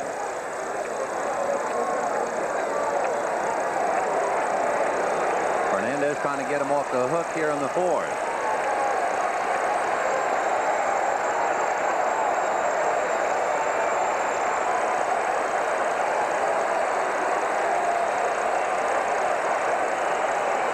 Curveball hit to Strawberry. So the Sox lead 2. They have left 5. And at the end of 3.5 innings, the Red Sox 3, the Mets nothing. What's the best beer in the U.S. of A? Miller Lite. Miller Lite, sir. Pass the pretzels. We're proud to say there's only one light beer, Miller Lite. The moment you see the award-winning Ford Taurus, you notice the difference in design. A difference that becomes even more dramatic the moment you drive one. Now, we imagine others will eventually catch on, but they may never catch up. This is Taurus. Have you driven a Ford lately? There's never been a cereal like this before. There's Raisin in the middle. of Kellogg's Raisin Squares. Raisin in the middle. Kellogg's Raisin Squares. It's the perfect combination. Whole wheat sweetened with raisin, all wrapped up in a perfect square. It's very unexpected to find it there. Raisin in the middle. Natural sweet raisin. Raisin in the middle. Kellogg's Raisin Squares. Raisin in the middle. You're gonna like it there. Kellogg's Raisin Squares. Warm moments on a cold winter night. Good conversation, easy and light. And how about something for your appetite? Let our gentle flame cook up something right. Warm moments for the warm moments. Nothing warms you like gas. Warm is what natural gas is all about. Clean, efficient. In fact, America's best energy value. Shouldn't it be in your home? Nothing warms you like gas. Real ex-football players drink Miller Lite because it tastes great. Why do you little ex-field goal kickers drink it? Because it's good. For great taste, there's only one light beer, Miller Lite. 3-0 Boston, bottom of the fourth, and the Mets trying to get something started with Tim Tuffle, Pete Hernandez, and Gary Carter. They have just 1 hit, a single to center by Ray Knight, and that came with 2 out in the second inning. Of course, if you remember, Saturday night in that wild game, the Mets were no-hitted for the first 4 innings.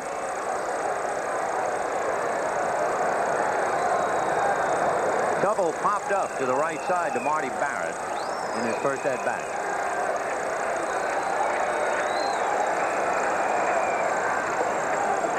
One ball, 1 strike. That's the first big curveball that he's thrown where he really rainbows it up there.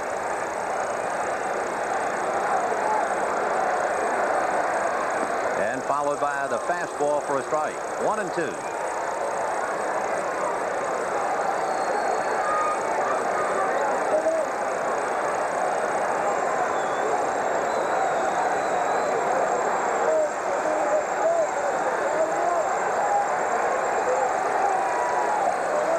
And another fastball, and the count remains 1-2. You joined us late in the second inning. The Red Sox had back-to-back home runs by Dwight Evans and Rich Gedman. Gedman's ball in and out of Strawberry's glove. Henderson walked, and a 2-out single by Boggs made it 3-0. And a big overhand pitch takes care of him. For Hurst, his second strikeout. He's got 3 pitches, and he's not afraid to go to any of them. He just changed speeds on the breaking ball. He's way out in front. So 1 down in the 4th. Pete Hernandez, the batter, hit the ball hard, but at Dave Henderson in the first inning.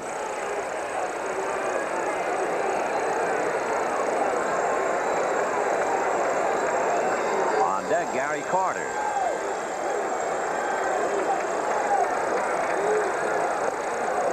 One ball and no strikes.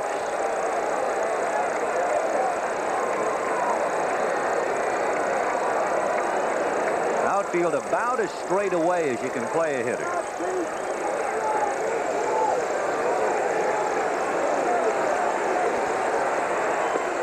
In there at the knees. 1-1. Seems like Hernandez has made up his mind to hit up the middle. In Saturday's game, fly ball to center field, single to center, fly ball to center field. His first time up, a line drive. He tomahawked it to center field. It appears that when you do that, you're just hanging in there a little bit longer. 1-1. And the curveball is hit to right center. Evans is digging to make the catch. The Dwight Evans has made 3 of the last 4 putouts. That was a slow curveball, and you can see Hernandez really wait for the break and then jump all over it and hit it hard, but Evans was there to make the play. Here's Gary Carter, who led off the second inning and tried to bunt his way aboard. Watch the curveball, and he just hits it very hard, but Evans has been very busy. Really almost made it a routine play. Ball 1 to Gary Carter.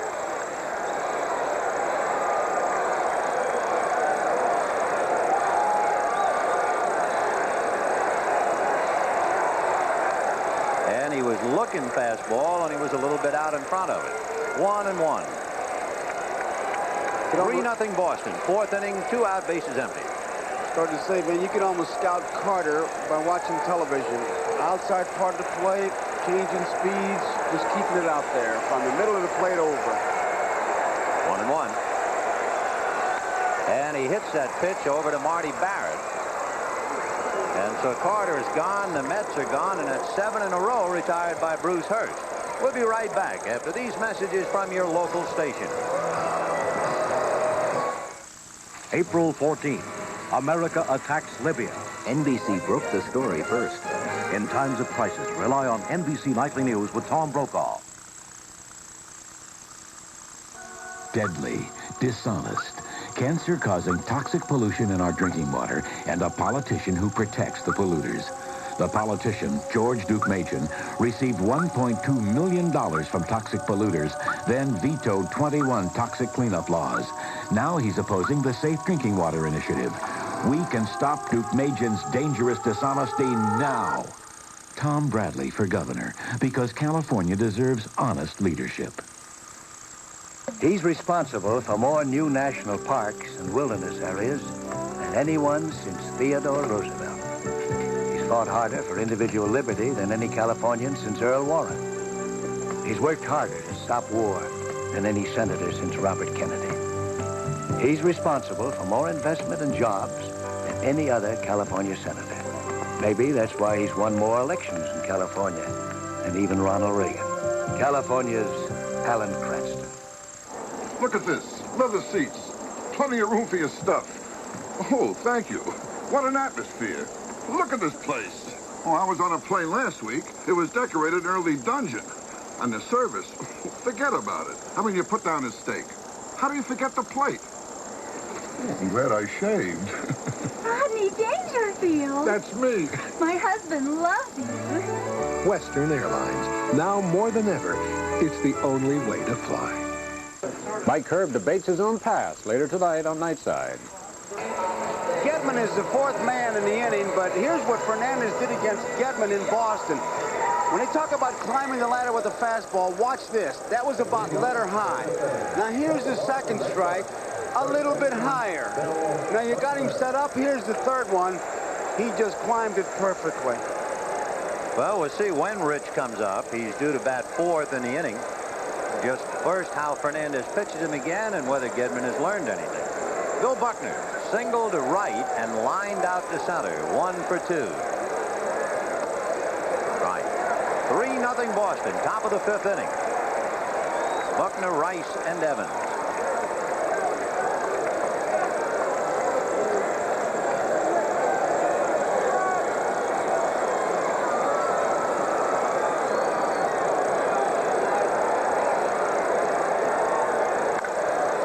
Fly ball to right field. Strawberry is there, looking up into that soup. 1 away. As you watch Fernandez pitch, you got to know that his motion is a big part of his effectiveness. It seems like he falls forward after he releases the ball, but that really isn't the case. When he pitched in the Dodger organization and briefly with the Dodgers, he curled up so much on the mound, it really looked like he was throwing uphill. And the first thing Mel Stottlemyre did was make him stand a little more erect. Boy, you talk about a first ball fastball hitter being challenged.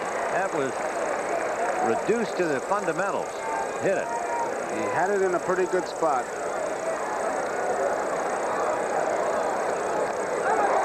He struck Rice out in 1 inning of work of this year's All-Star game, and he has him 0-2. I wonder if he'll do what he did with Gedman. That was about letter high if he's going to climb that ladder with him. 0-2 to Jim. Got him. He just blew him away.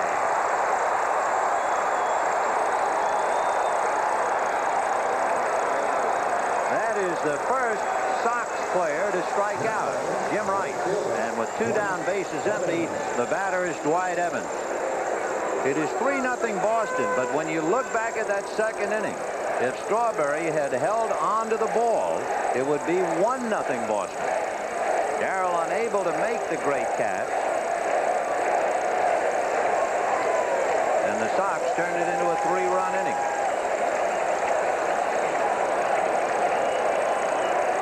Off speed for a strike. Evans, home run in the second inning, fly to center in the third.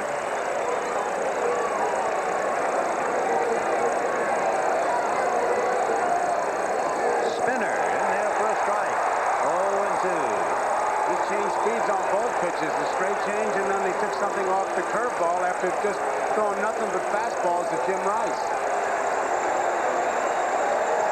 0-2. Got it. And that brings the crowd to its feet, and we'll see if a Mets pitcher can wake up the Mets hitters. 3-0 Boston. Driving on your old antifreeze another year can be risky. Weak, neglected antifreeze can cause freeze-up and make a radiator look this bad, while a Prestone radiator looks this good. So don't push your luck, change it once a year with fresh Prestone. If only things lasted longer. If only their warranties lasted longer. If only you had bought them with the American Express card. Because from now until December 31st, we will extend the free repair period of the manufacturer's warranty. In fact, we'll double it, up to an extra year. American Express introduces buyer's assurance. Now, if something breaks, it won't break you. But only if you use the American Express card. Apply now. Every day, your body needs it. Come on and taste it. Your body can't make it. Your body can't keep it. You need great tasting vitamin C. New Sun. Put sun-kissed sunshine in your body. You can't make it. Your body can't keep it every day. Your body needs it. Sun-kissed sunshine in your body. Vitamin C in your body every day. There's nothing like the feeling of reaching for the top, and there's nothing like the feeling of the Good News disposable razor. Light, easy to handle, twin blades. It's a feeling you only get from Gillette. Good news from Gillette. On 1986, they're calling it state-of-the-art nutrition. My energy level has really improved. Could this new health program be a health hazard for some people? Tuesday. Because of its importance, here's another look at the great effort by Strawberry. He's gloved it, and it's popped out, and he looks in his mitt to find out it wasn't there.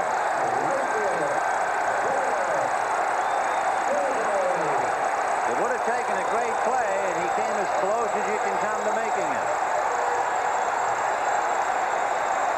And now he leads it off.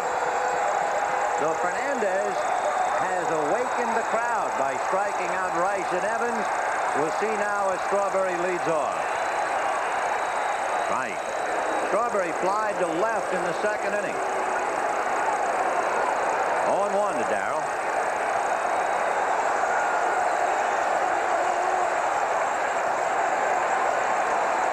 And you can see that Hurst is giving it just a little bit extra. He wants to strike out here because he knows that that'll just stop a lot of things with a strikeout. Ball two. The most successful Mets hitter against left-handers is on deck, Ray Knight.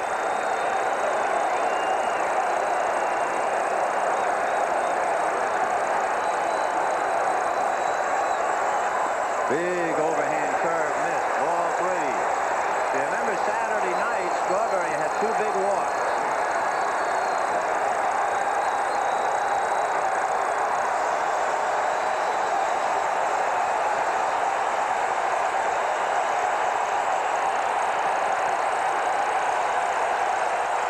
High fly ball into right center, but Henderson says he has it, and he's true to his word. Long out, one away. The dimensions here, 338 down the line to 358, 371, and then 396, and that was the neighborhood where Strawberry just hit it. 410 to straightaway center. But it's a graveyard out there, especially without any wind. But we saw both Evans and Gedman hit him out tonight in the second inning. Ray Knight singled for the Mets' only hit. Whether it's indicative of anything, it should be pointed out. The Mets have had some long drives by Darling, Wilson, Hernandez, and now Strawberry. One ball, no strike. In there. Kevin Mitchell on deck.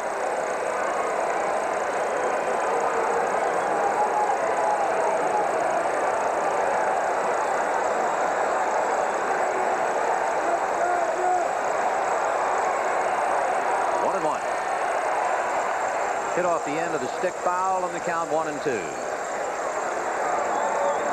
Well, as you can see, the football Giants against the Redskins, same score as we got here, 3-0, just starting the second quarter. Think Washington has any hits? I don't know. At least one. Gotta have one. 1-2 to Ray Knight.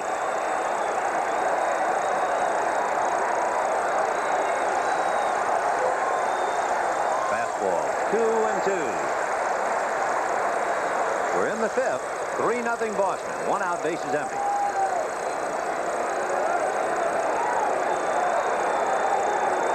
Hurst has retired 8 in a row. Bouncer over the mound, charging Spike Owen. Gets him. It's 9 in a row, and it'll bring up Mitchell.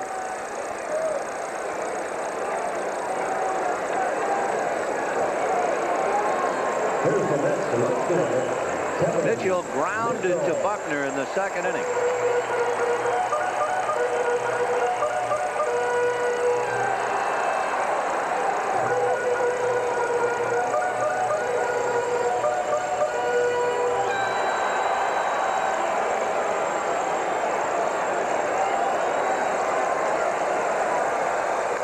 Fouled off. 0-1.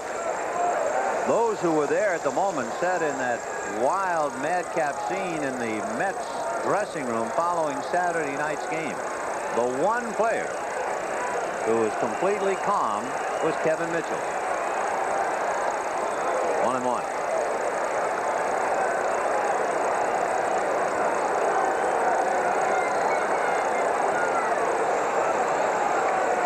It was Kevin who scored the run on the wild pitch. Ground foul to Buddy Harrelson, and the count 1-2.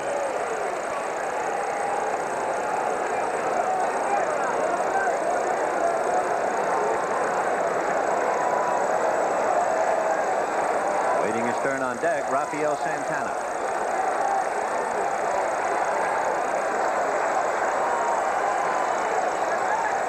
Fastball fouled off to the right, out of play. Still 1-2. Hurst is really spotting the ball well, in and out, up and down. Great control of it, of the location of the pitcher. When you talk to a scout about that, they say, well, he's got good control of the strike zone.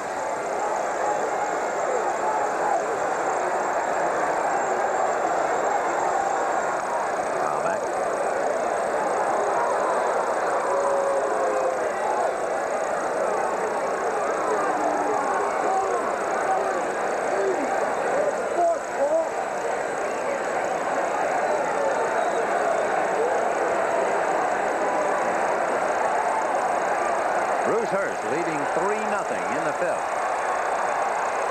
Got him. And so whatever momentum built up in the top of the fifth when Rice and Evans struck out has been dampened considerably.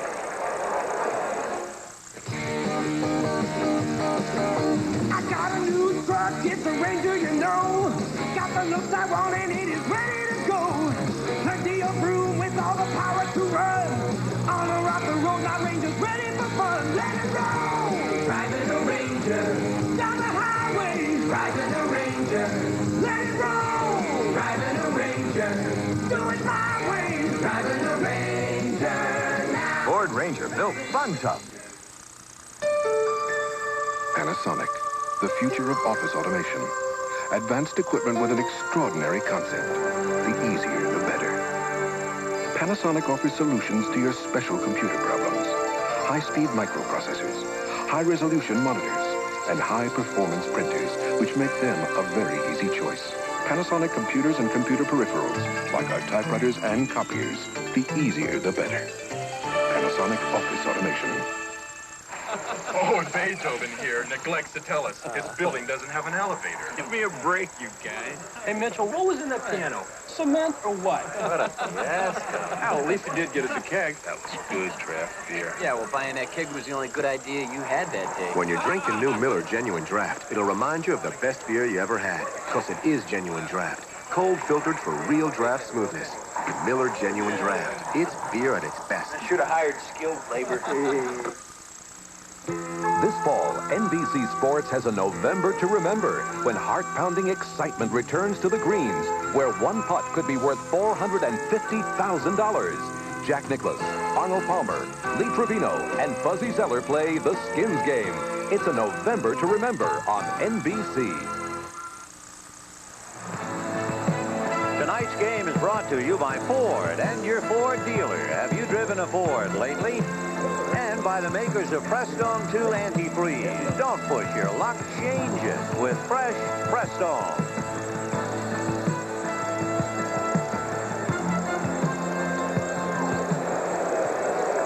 Gedman leads off, and remember we showed you our game within a game. The last time Fernandez pitched against him, it was high fastball. Started him about the letters and just kept climbing that ladder. Let's see what he does this time. And remember, too, that Gedman has the reputation of being a high ball hitter. Identical. Right at the letters. See if he comes back a little bit higher. Well, ball's 1 strike. Ron Darling went 3 2/3 innings, charged with 3 runs, 6 hits. 0-2. So far, it looks like an instant replay.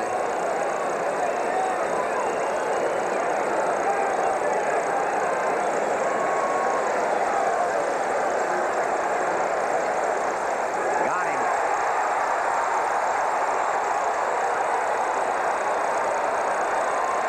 That's 3 consecutive strikeouts for Sid Fernandez. Jim Rice and Dwight Evans in the 5th. Gedman to open up the 6th. He didn't quite climb the ladder, but he stayed with his fastball, sidearm. He made Gedman give a little bit, a tough pitch to hit, and he got the big strikeout. Here's Dave Henderson, walked and hit by a pitch. Looking ahead, Sid Fernandez is due to be the second batter in the bottom of the 6th inning, but there is no one throwing in the Mets bullpen. Santana, Fernandez, and then Wilson are due up in the bottom of the 6th. 1 ball, no strikes. He's got to be tough to pick up. He's one of those pitchers, I'm sure, when they go back to the bench and say, hey, he's quicker than he looks. That ball's in on you before you know it. 1-1. Hendu walked and scored in the 2nd inning. Ball 2.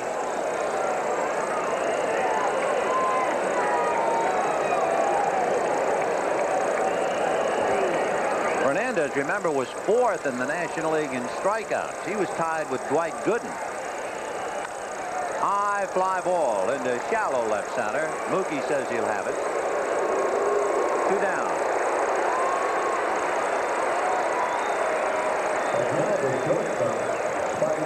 Here's what Fernandez looks like with that motion. You can see him really bearing down on the target. Looks away a little bit, and then he really takes a big stride and comes down. Looks like he releases the ball and then finishes, which has to be deceptive. It's a tricky motion. He can be a remarkable pitcher. His high, 14 strikeouts in a game. He has retired 6 in a row. A foul, out of play. And then he's not trying to do it with trick pitches. He's just rearing back and firing. 0-1 to count to Spike Owen, who popped to short and flied to right. 2 out in the 6th. Boston 3, New York nothing.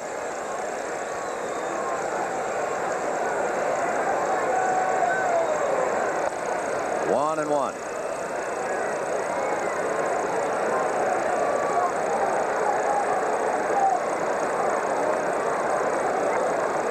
Bruce Hurst out on deck.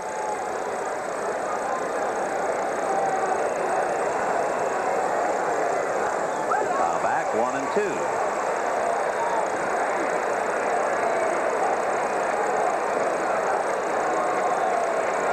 It has to be a habit, but Carter checks everybody that comes up. I doubt if Spike Owen would be trying to sneak a peek.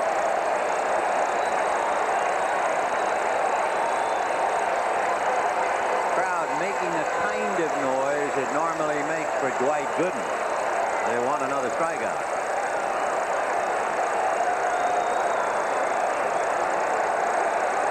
Off-speed curveball, got him looking. 4 strikeouts and 7 in a row. Come ride with me and I'll take you where you never been before. Ride with me and I'll show you that there's really so much more. There's a place you'll never know. Come on down, don't miss the show. Ride with me and I'll show you America. On a Honda ATV, the end of the road is just the beginning. I practically live out of a suitcase, so I always make the quality choice. I call this number for a luxury room in any Quality Royale hotel. Or I call the same number for a big, comfortable room at a mid-price Quality Inn. Or, when my budget's tight, I call for reservations at a Comfort Inn. So, for budget, mid-priced, luxury accommodations, or even suites, call 800-221-2222 and make the quality choice. How come he always gets the big one? A tennis pro has to know more than tennis.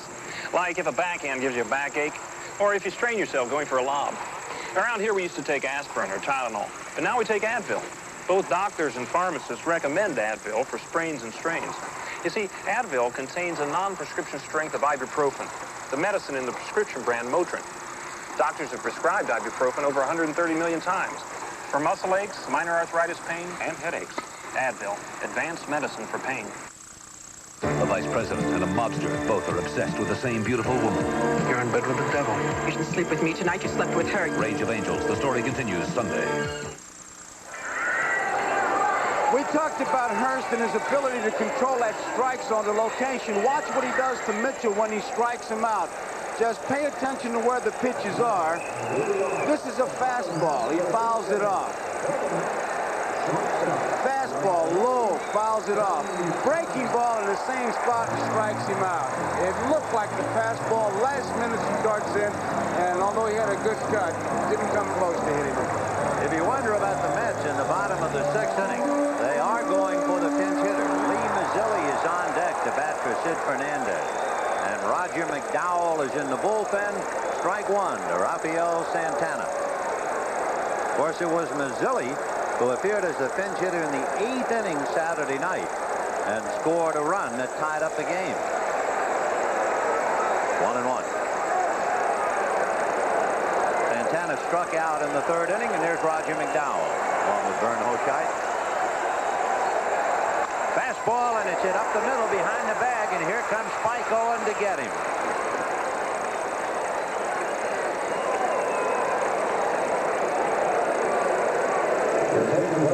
It looked like the ball was going to get through. Here it is from the center field camera. It's over the head of Hurst. And range is what makes this play on. Finishes up on the second base side and gets his man easily. Buckner again coming to the mound now with Mazzilli up there. Hurst, by the way, is on a roll now. He has retired 11 in a row. The only time he has had to work out of his stretch was with 2 out in the 2nd inning, and Ray Knight had gotten a base hit.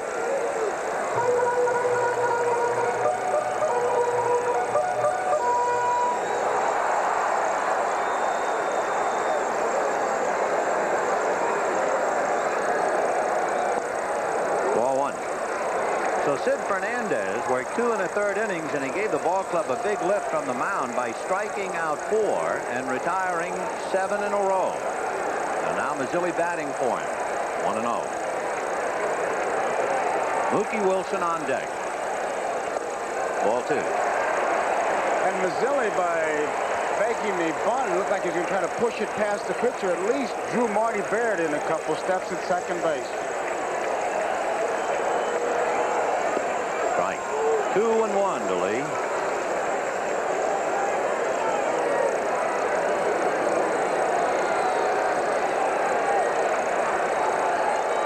And it's hit over Buckner's head, foul down the line, on the count 2-2.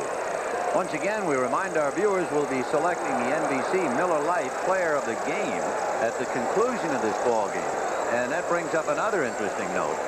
Thinking that Saturday night would be the conclusion of the series, Bruce Hurst was already named the World Series Most Valuable Player. However, the Mets pulled off the miracle.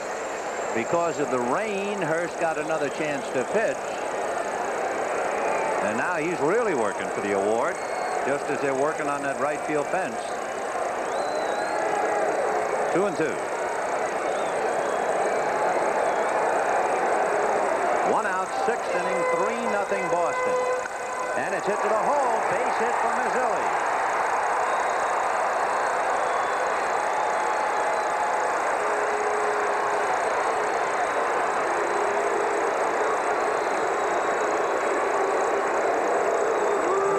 So Mazzilli is trying to do tonight what he did successfully Saturday night as a pinch hitter and ignite his ball club. And Mookie Wilson, the batter. Looked like a breaking ball. He was just trying to get a piece of it, and Mazzilli put it between the shortstop and third baseman, and he's on. And John McNamara knows that Hurst has only allowed 2 hits, so he's not showing any concern. Wilson has gone the other way twice, grounded to Barrett and flied to right. They are not holding Mazzilli. Buckner is back of him, and now he has to run in front, consequently the collision.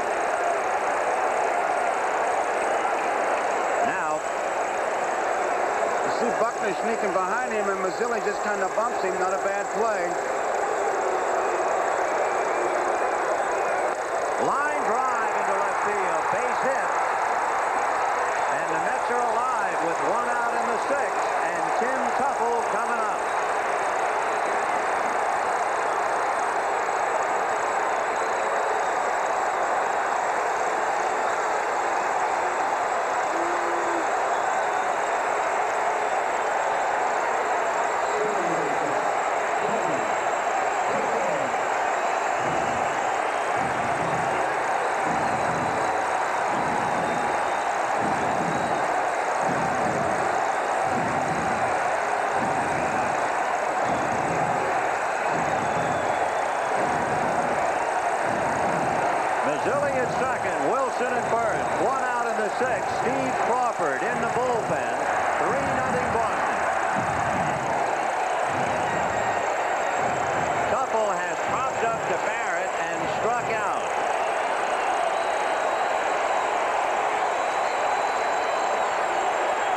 1. On deck, Keith Hernandez. After retiring 11 in a row, Hurst gives up a single to pinch hitter Mazzilli and then to Mookie Wilson.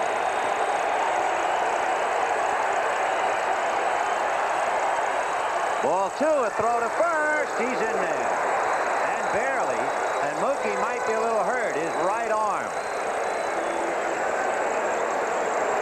I think Buckner's knee got him as he was reaching for the bag.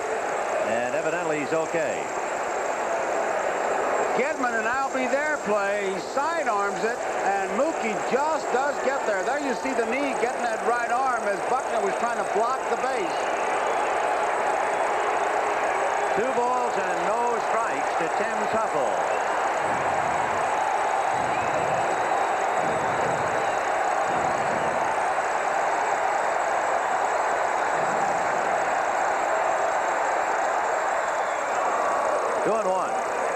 Took something off the pitch, way out in front. Wilson at first, Mazzilli at second, 1 out. Hernandez on deck.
Everybody expecting strength against strength, and he pulled the string on that one. On 1.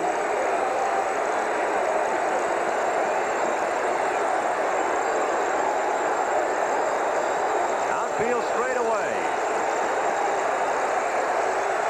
Fastball hit into left center field. Base hit. In comes Mazzilli. In comes Wilson. Stopping at third is Tuffle. 3-2 Boston.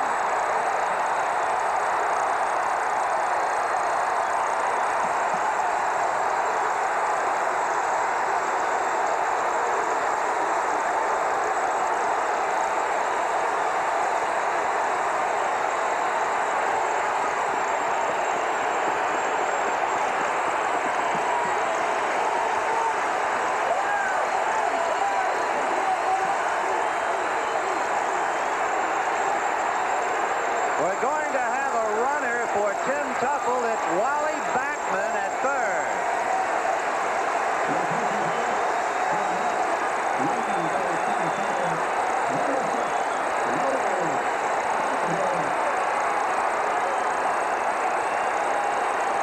So there's Wally Backman running for Tuffle. Hernandez is first, and Gary Carter with the time run 90 feet away.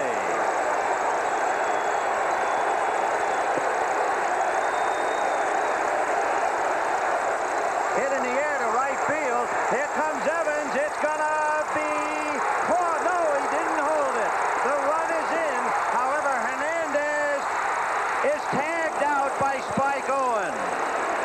Evans making a diving, smothering attempt, and we had to wait till Dale Ford indicated catch and then no catch, and that's why Hernandez is hollering, why didn't you call it?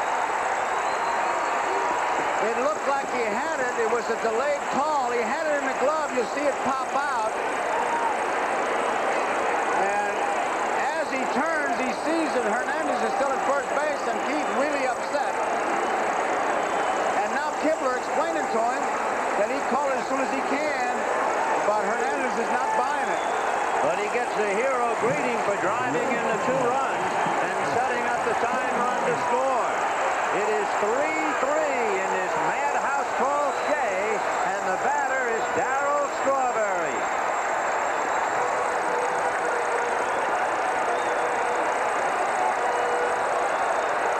Strawberry 0 for 2, wide to left and flies deep to right center. Carter on a fielder's choice if you're scoring from Evans to Owen, 9-6.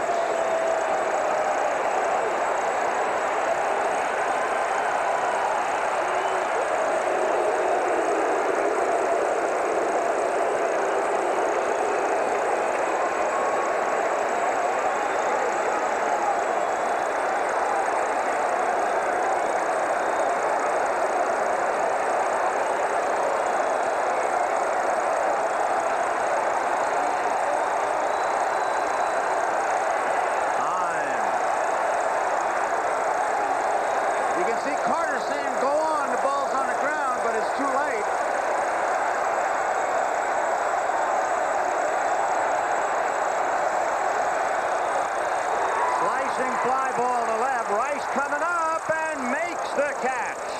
Holding on to the slicer at the last second. But the Mets get 3 hits and 3 runs. And at the end at 6, a 3-3 tie. We'll be right back after these messages from your local station.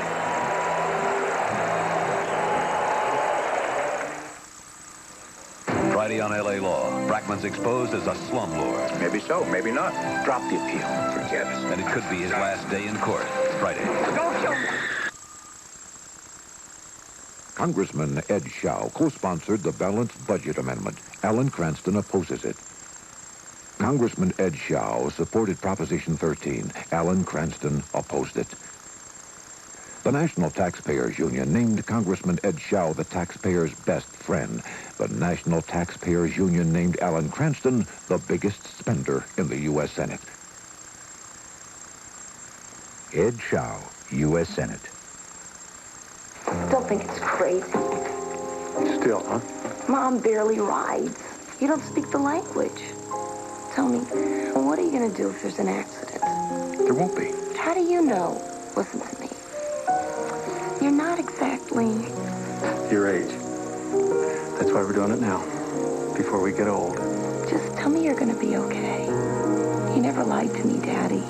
Everything's going to be all right.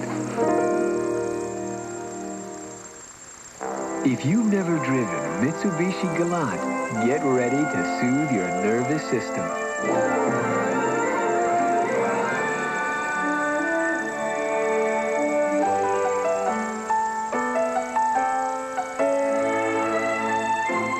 Mitsubishi Galant, patiently crafted to keep an impatient world at a comfortable distance.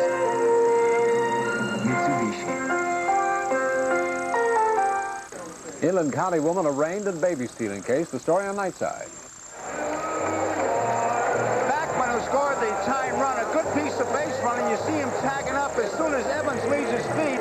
Backman's going in, so Evans' only play really is to second base. Barrett helping direct the play. Owen is there to make the tag, and Hernandez really upset because of the late call. And if you would like to know about lightning striking twice, Keith Hernandez had a 2-run single in Game 7 in the 1982 World Series to tie the game 3-3.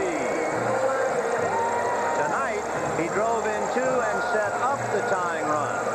Tony Armas is coming up to bat for Bruce Hurst against the sinker baller Roger McDowell, and Roger will now be in 5 of the 7 games.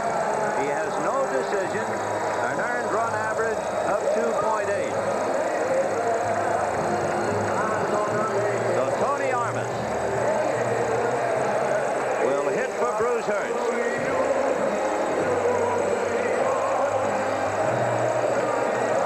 John McNamara hoping that Armas can do what Mazzilli did and light a fire leading on. Then I just got word they put up the score at the Meadowlands where the Giants and Redskins are playing, and when they put up 3-3, the entire crowd started screaming, "Let's go Mets." I wonder what the football players were thinking. Tony Armas missed 31 games during the year with ankle and thigh injuries. Of course, you remember he injured himself in Anaheim, and it actually helped the Red Sox win the pennant because Dave Henderson took over and performed some magic. And that got a little bit of John Kibler. Took a bite out of him, 0-1. The plate umpire, okay, but that hammered him.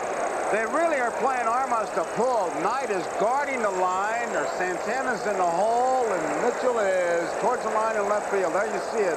They really expect to hit that ground ball. Look at Knight.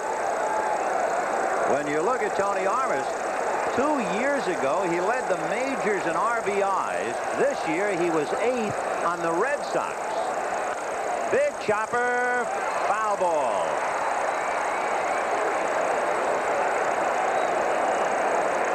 Well, they didn't think they could regroup and come up with another dandy after Saturday night, but there is Calvin Schiraldi, and we're 3-3 in the 7th inning.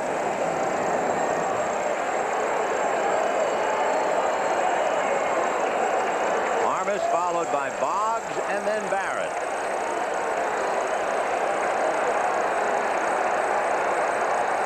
Sinker got him.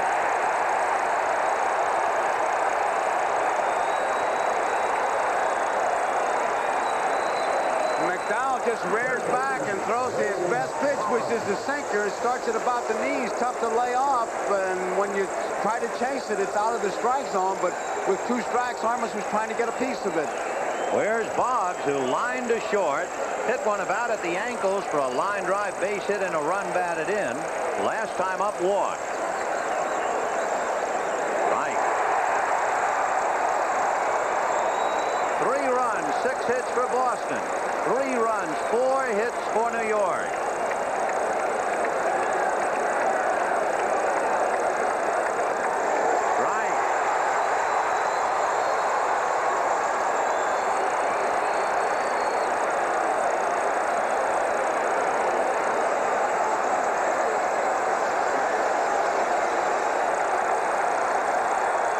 Little chopper to third. Knight waits for the hop. Guns in the dirt. Dug out by Hernandez.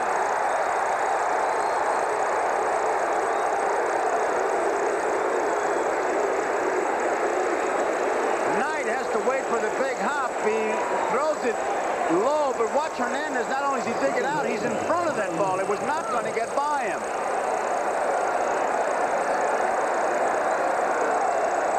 That's a short hop, a tough play. A classic picture. If he misses it, it hits him in the leg. And now he says to the umpire, "I caught it." Here's Marty Barrett. Flied to right, bunted for a hit, flied to right again. A chopper over the mound. Here comes Santana. Got it.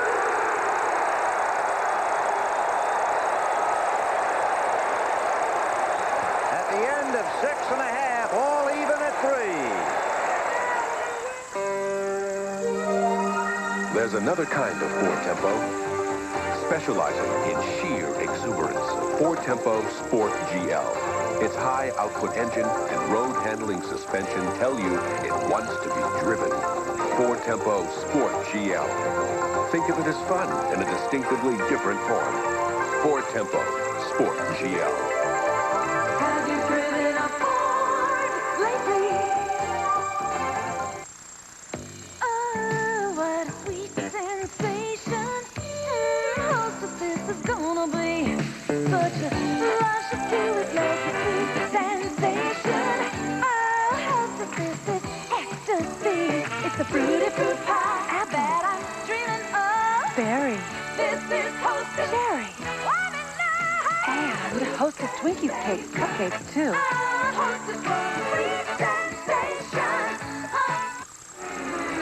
Nothing escapes the eye of Maxim. The world's first SLR with built-in autofocus, Minolta Maxim focuses by itself. Sharp, fast. Only the human eye focuses faster. With Minolta Maxim, you even get unexpected shots that would have gotten away. The incredible Maxim system. Only from the mind of Minolta. Tuesday, Matlock's daughter romances the underworld. You're a dangerous man. Dangerous to his career and her life. There's going to be hell to pay. Matlock, Tuesday.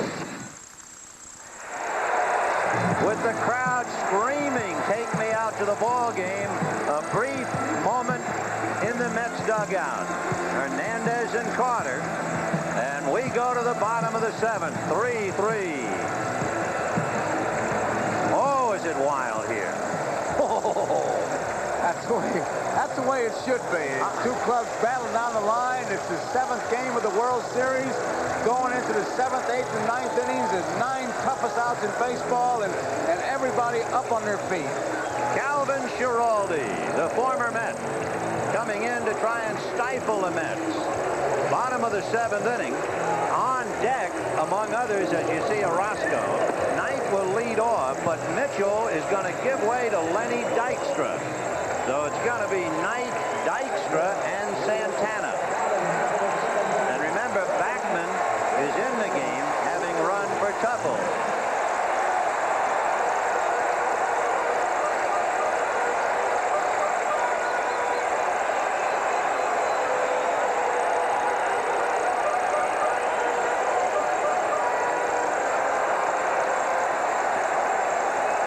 Ray Knight singled and grounded out. He is 1 for 2.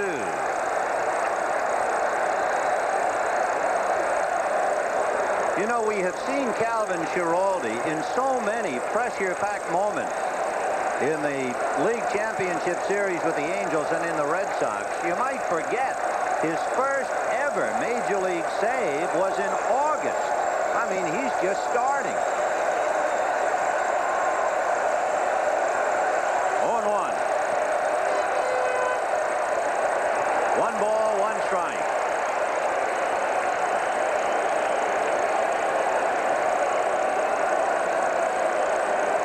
On deck, Len Dykstra.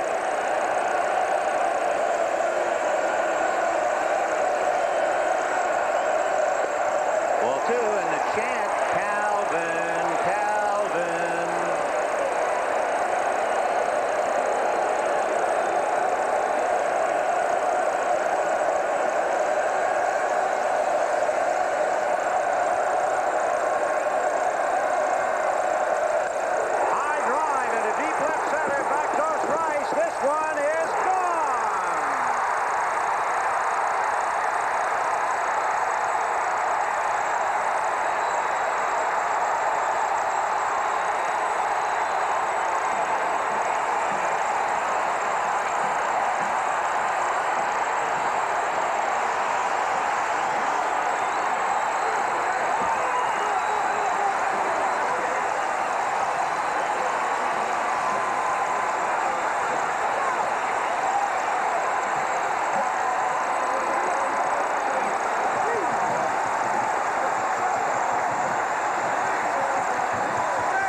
4-3 New York in the 7th, and Len Dykstra the batter for Kevin Mitchell.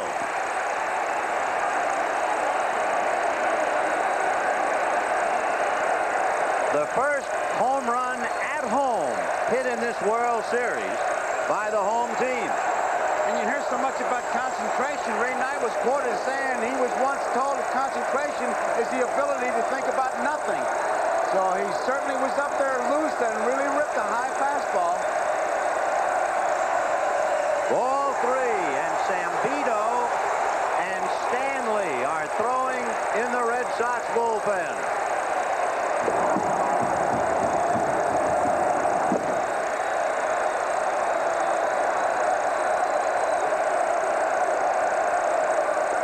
Strike.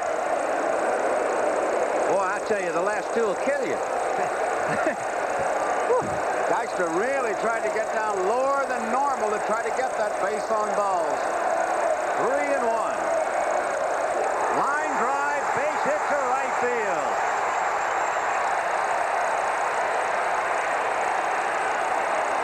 Here's another look of Ray Knight's home run launched over the wall in left center. It looked like it was a belt-high fastball. And Schiraldi, the minute it was touched off, knew it, and there's his reaction. And watch Knight coming around. And what a welcoming party he had. It is so noisy at Shea, you can't hear the airplane.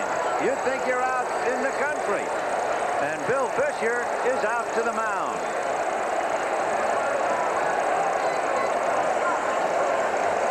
And I tell you, with all this, and Dykstra on first base, don't be surprised if he takes off on the very first pitch to keep it going. By the way, as Johnny McNamara looks at the lineup cards, when the Red Sox come up in the 8th inning, they will have Bill Buckner, Jim Rice, and Dwight Evans. Rafael Santana, the batter, and he'll be fouled by Roger McDowell. And Boggs looking bunt on the grass. I think I'd pitch out just to stop everything, but you have to worry about Schiraldi's control.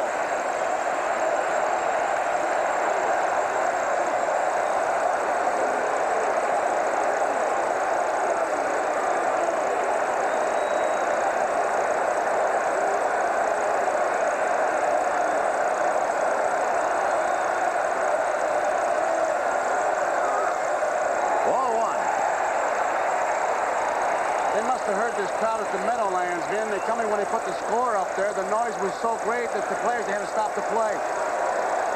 I can believe that.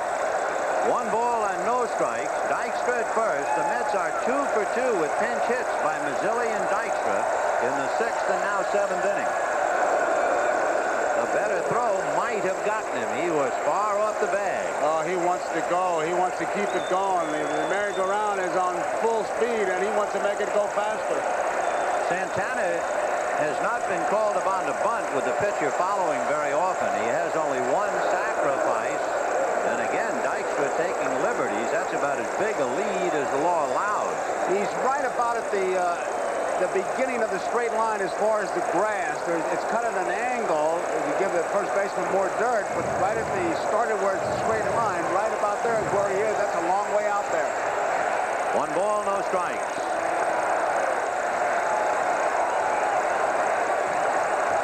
Dykstra not going on a pitch out, and it's a wild pitch. Dykstra to second base.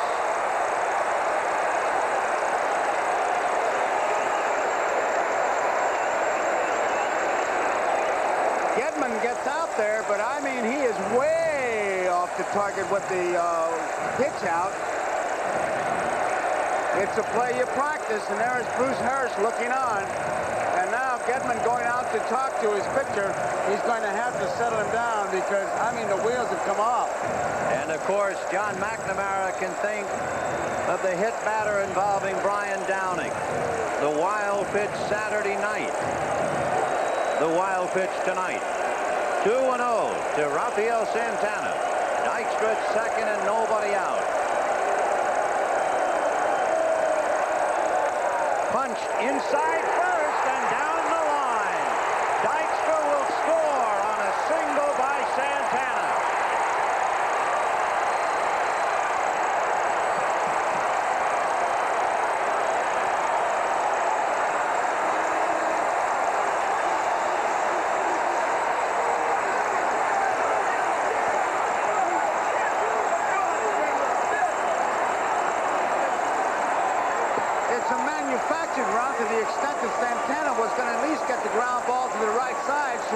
jammed him with the fastball, but trying to hit it to the right side. He gets the base hit, and of course Dykstra, looking like he was going to steal, gets the pitch out wild pitch in scoring position, and he still have it going. So it is 5-3 Mets. And here is McDowell a strike. Calvin Schiraldi has faced 3 batters.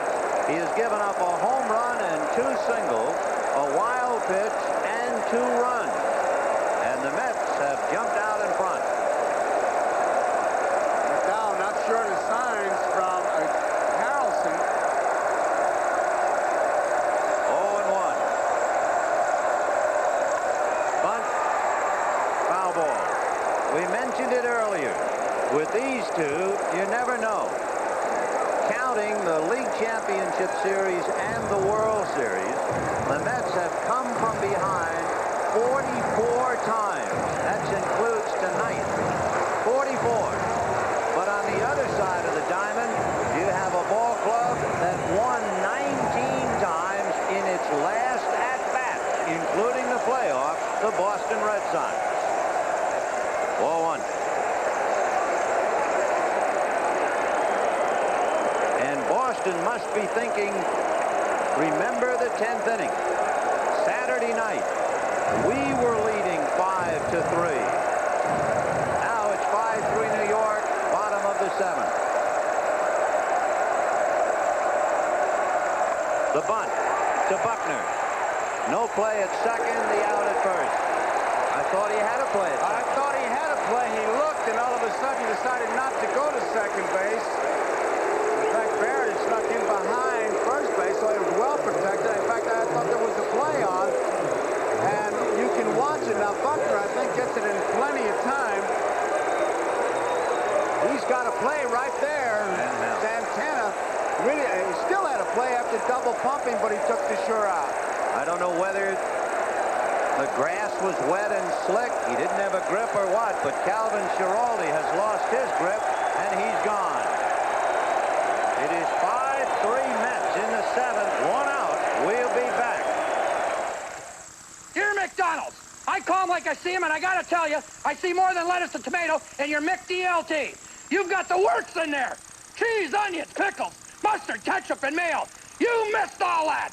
What are you, blind? Finally, Bruce Fleming. We hear you, Bruce. So just for you, call it the hot side hot, cool side cool. Every delicious thing you could want on a hamburger. Or just call it McDLT, the one with the works. Oh, my goodness, he caught the ball. The following message is about life. Bob, right off his head. The life you don't get in an ordinary battery. And the life you do get in new Kodak Superlight alkaline batteries. They last much longer than ordinary batteries. And only Superlight has a real gold tip to ensure the best contact. Oh, yeah, let's see it again on the replay. Now, do you settle for the ordinary or go for the gold? Now, I just turned around for half a second, and boom, the whole thing went up. Hottest day in the summer, and we end up loading that sucker twice. Oh, yeah. Hey, you remember looking old man Donovan's face? After that, I never thought he'd bring out that keg like that. That was good draft. Oh, I remember that beer. When you're drinking new Miller Genuine Draft, it'll remind you of the best beer you ever had, because it is Genuine Draft. Cold filtered for real draft smoothness. Miller Genuine Draft. It's beer at its best. How come Donovan never asked us back?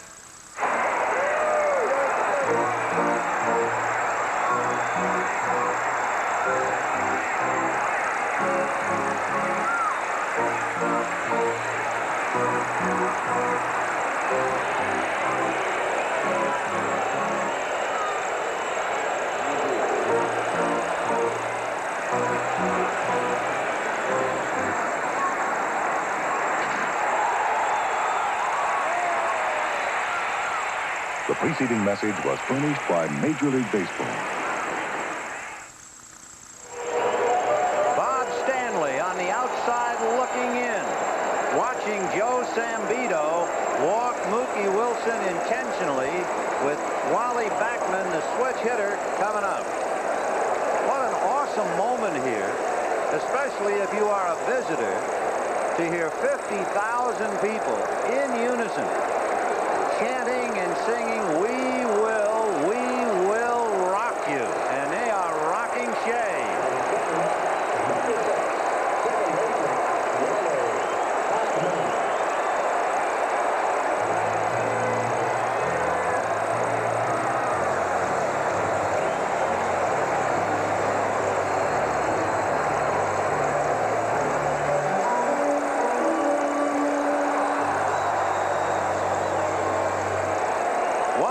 Bachman has not been much of a hitter right-handed.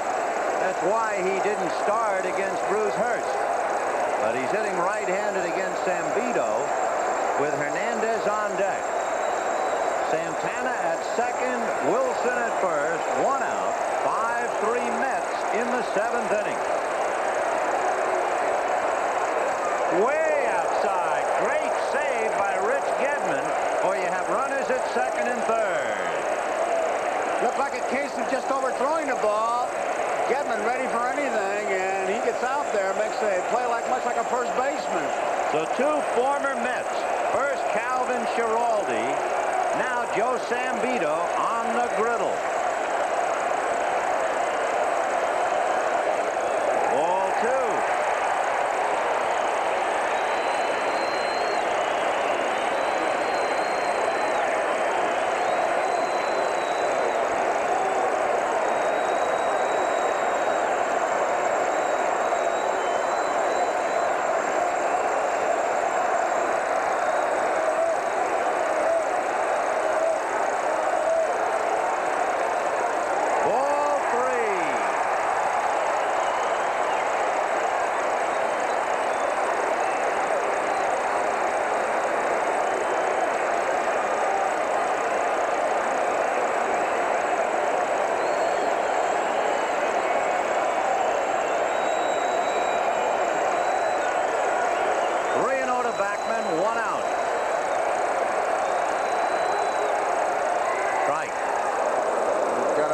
Taking this one, too. They want to get Hernandez up there. In the inning, Knight homered, Dykstra single, took second on a wild pitch. Santana singled him in. McDowell sacrificed, and Wilson was walked intentionally. 3-1 to Bachman. On the corner.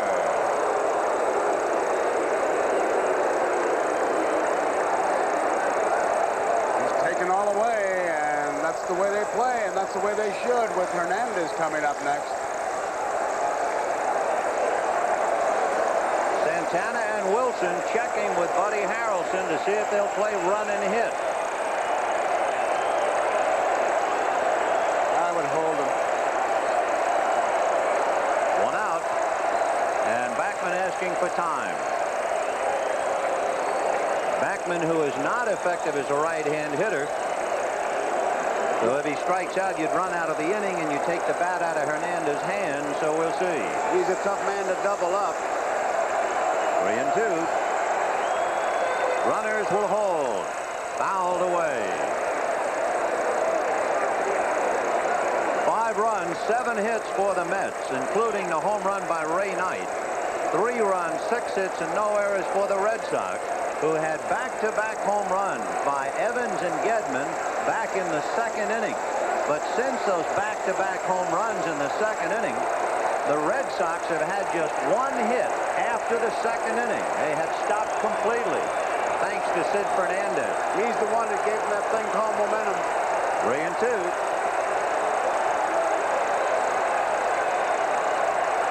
Runners hold. Ball 4.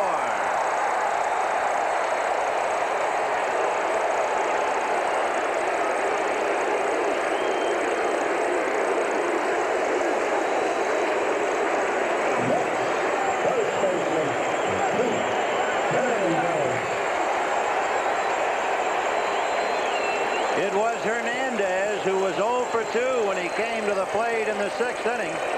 And with the bases loaded, single to left center to drive in 2. Bob Stanley is probably getting ready to pitch to Gary Carter.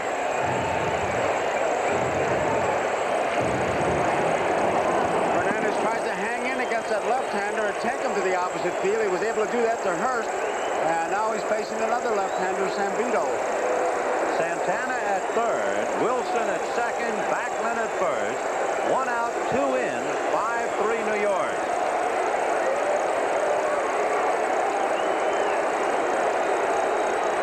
Time.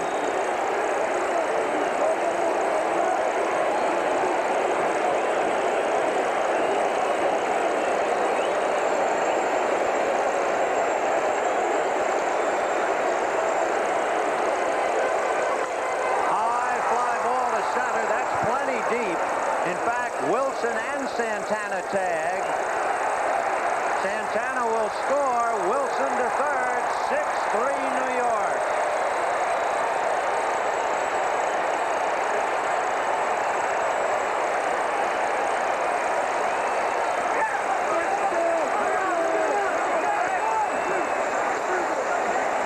And John McNamara will now bring in Bob Stanley to pitch to Gary Carter.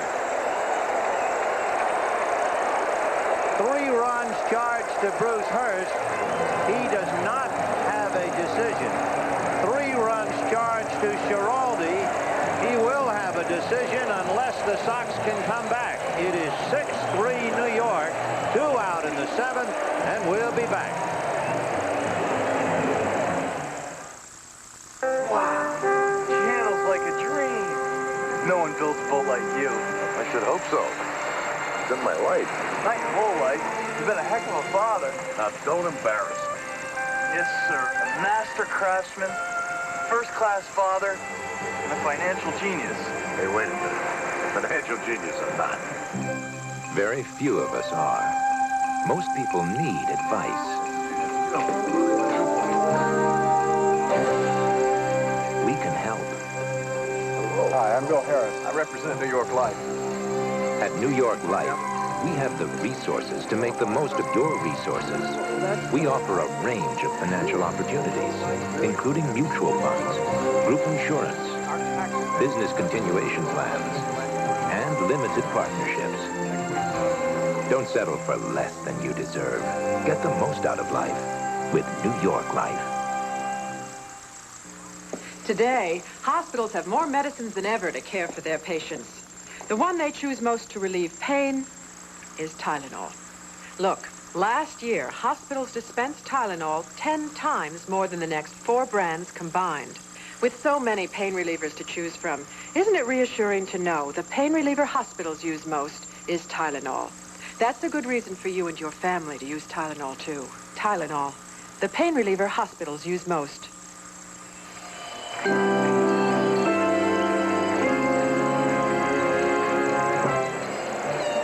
John McNamara for the moment with his head down.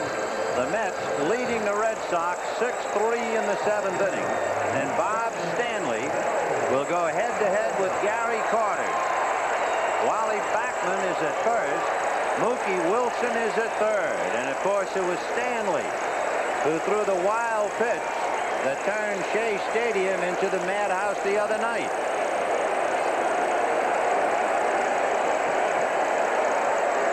Carter tried to bunt for a hit, grounded out, picked up an RBI on a force play. Ball 1. Don't forget, the Red Sox will have Buckner, Rice, and Evans in the top of the 8th.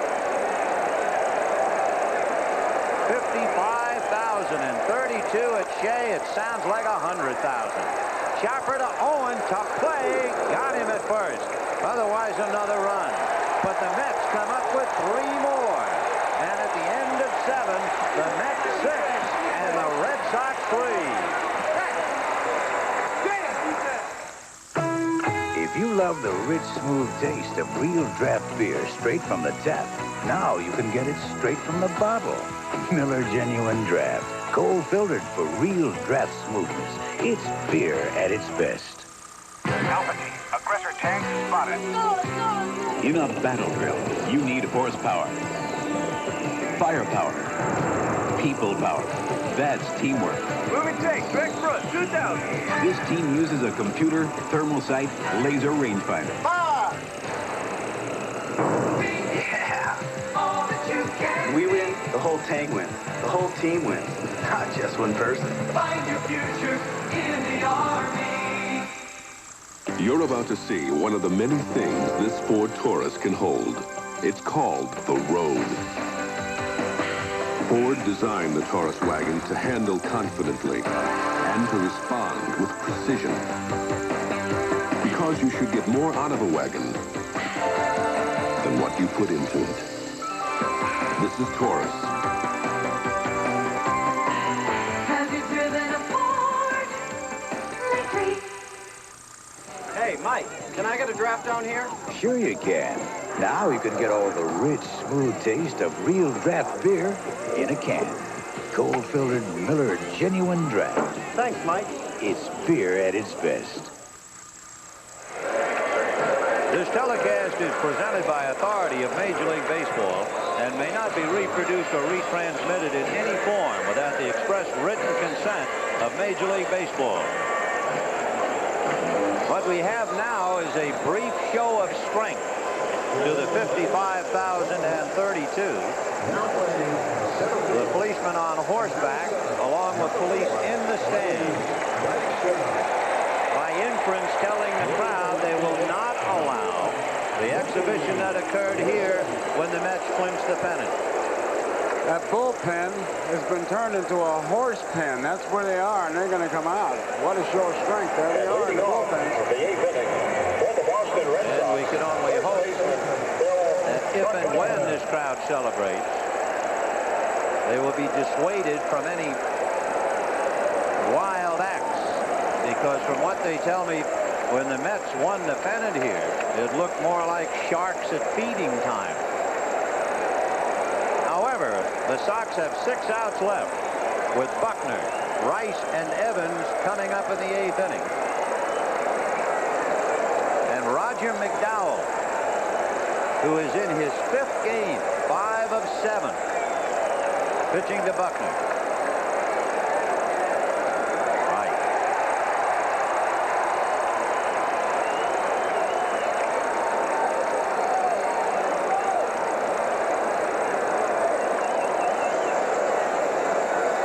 Bill Buckner singled to right, lined out to center, and flied to right. But those at-bats were against Ron Darling. The Sox jumped out to a 3-0 lead, and there's a looping single to left. That's only the 2nd hit for Boston since the 2nd inning. So they just stopped completely, and the reason they stopped so completely was the performance by left-hander Sid Fernandez in the 4th, 5th, and 6th inning. There, as you can see, the newcomers. Backman, of course, came in, having run for Tuffle in the 6th inning. Dykstra taking over in center, and Wilson moving over to left.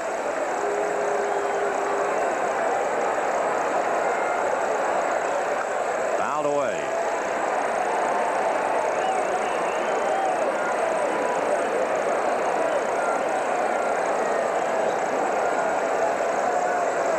Jim Rice trying to get his ball club back in the ball game. As we mentioned earlier, Rice has only had 5 at-bats in the entire series with a runner in scoring position. Fouled away.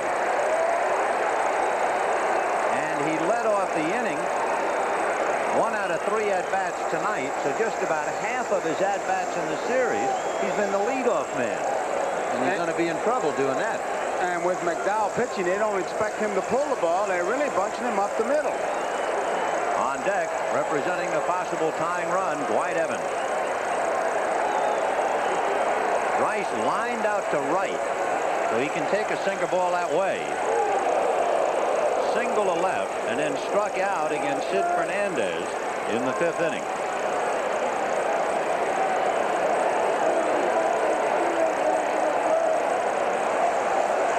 And 2.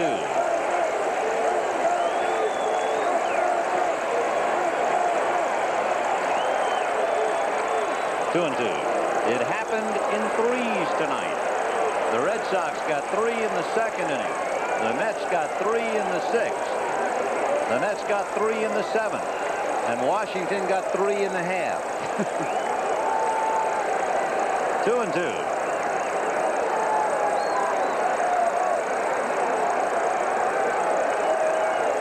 Line drive gets on by as it explodes, and McDowell now is in trouble. A low ball pitcher against a low ball hitter who represents the tying run, Dwight Evans, and nobody out. He got that pitch up to Rice. They had him played pretty well. The defense was there, but he hit it so hard, he just got right on by, and you can see the ball is up. A sinker ball, they can't pitch there, and Santana, even at that, almost came up with it, and now it is strength against strength. In the Mets bullpen for the second time, left-hander Jesse Orosco begins to loosen up.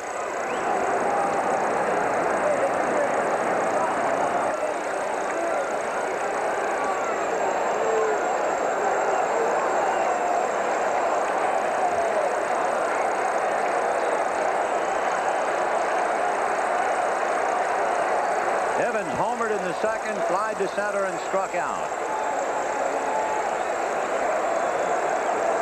Buckner at second, Rice at first, nobody out. Ball one. On deck is the left-hand hitting Rich Gedman. And Orosco in the wings.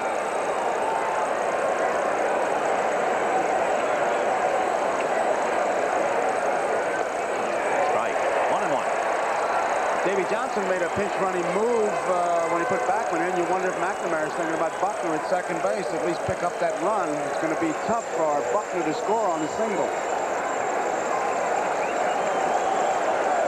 There's no speed at all out there with Buckner and Rice. And that's going to be hit into right center field. That's a base hit. And even Buckner on one leg will score easily. And let's watch Rice. They're going to wave him in. Backman has no play, and the Sox have come back with two, and the Mets lead is now 6-5. And the tying run is at second base with nobody out. Evans really plugged the gap in right center field. Dykstra in center field, shading him a bit towards left center, a lot of room. And watch Buckner, he sees it fall, and here he comes. It rolls all the way to the fence, and Buckner able to score, as did Rice. Easily. And when you can score Buckner and Rice without a play, and Backman had no play whatsoever, you know that ball was hit deep into right center, and that's going to be all. Roger McDowell, who has appeared in 5 of the 7 games, has had to leave. Jesse Orosco will be coming in to pitch to Rich Gedman. Hold on to your hats. We'll be back.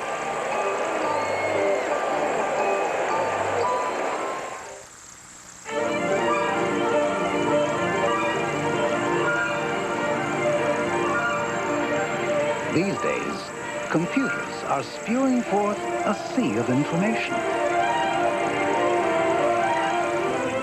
Yet it's getting harder and harder to find what you need without getting swamped.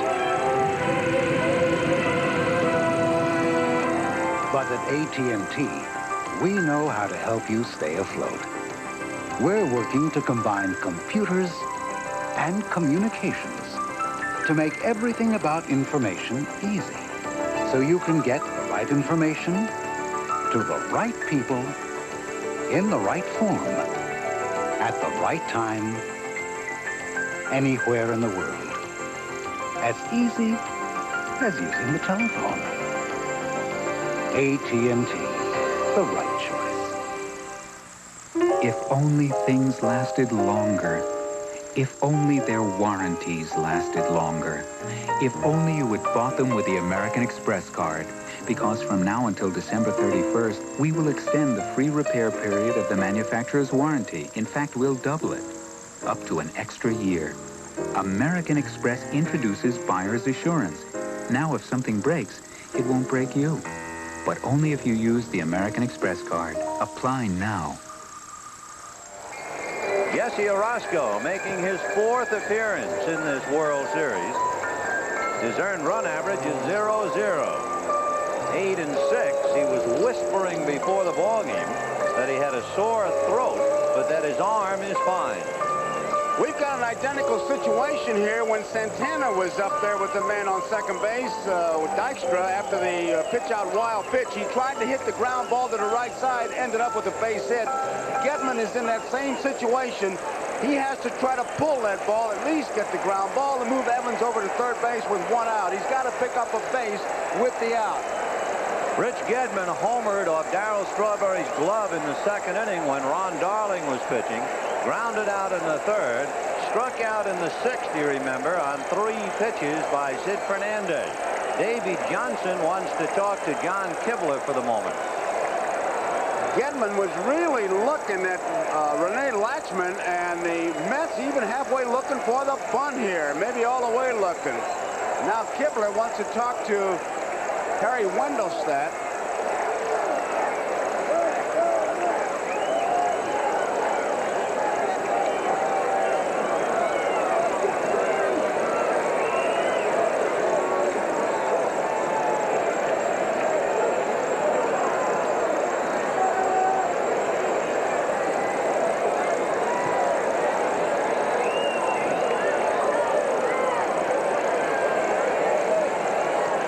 What's happening? I was trying to get lucky and read some lips, but it didn't work.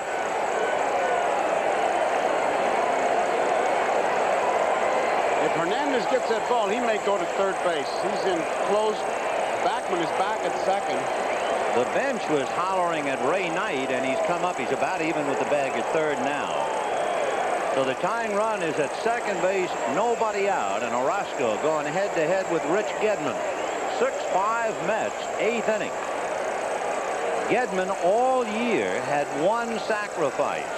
Orozco's not sure of the signs at all. And I tell you, in a spot like this, you'd almost say, hey, one's a fastball, two's a curve, no trick plays with Evans on at second base. And you know what I think? What? I think maybe Davey Johnson wanted to find out about instructing Orozco on a bunt situation, and yet would that constitute a trip to the mound? That could be what they were talking about. Now they're going to appeal a runner missing at third. No, says Joe Brinkman. But why would he talk to Kibler and Wendelstedt? And why would they wait 30 minutes to do it? Okay, it's 6-5 Mets. Tying run at second, nobody out. Gedman followed by Henderson, and then Owen.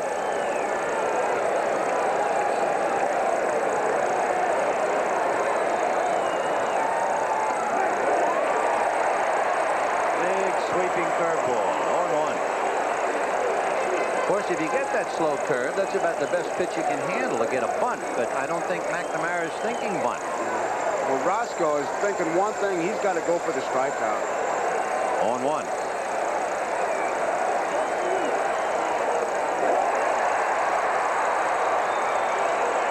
Another curveball.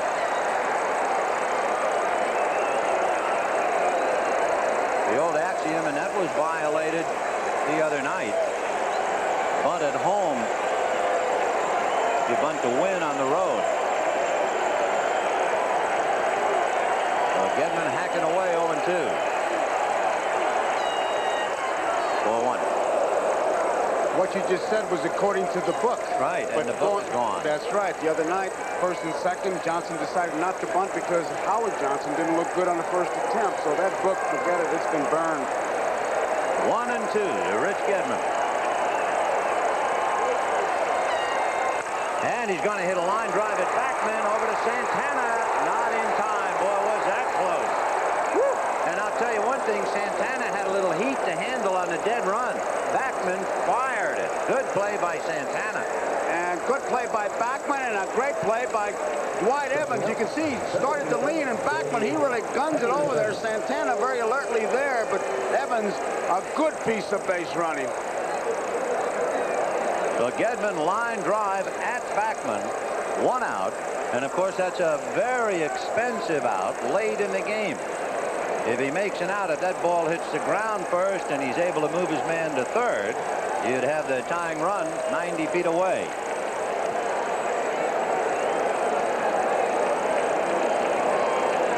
If you're wondering about Don Baylor, he is on the steps of the Red Sox dugout. The steps. There he is. So 1 out. Evans at second. 6-5 Mets in the 8th inning.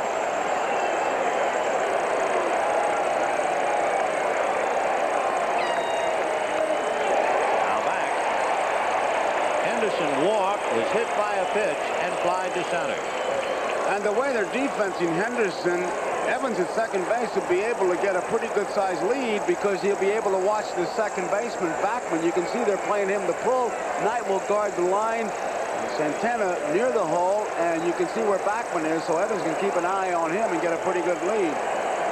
Single by Buckner, single by Rice, and a double by Evans to get the Sox back in the game. Mets lead 6-5.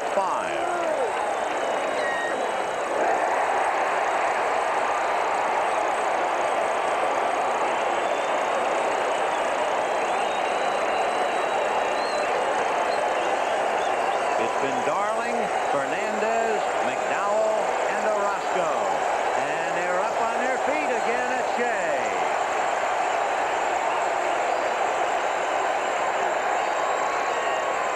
In the dirt, blocked nicely by Carter, and Evans has to hold at second. Once again, Carter keeps that ball in front of him, and there's nothing Evans can do. When you see that ball in front of you, the first rule is don't go anywhere. You'll watch it here. Henderson getting a lot of curveballs. Remember, he took Aguilera deep for the home run in the 10th inning Saturday night. 1-2.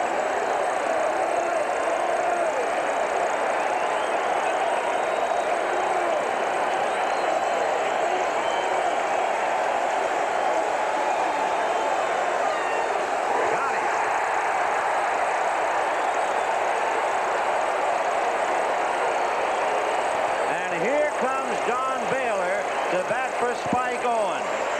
There is Orozco throwing the curveball. There was no way Henderson was going to see a fastball. The target was the right kneecap, and Carter making the save on that one that bounced there was a big play at that time at bat because Orozco comes back with the strike.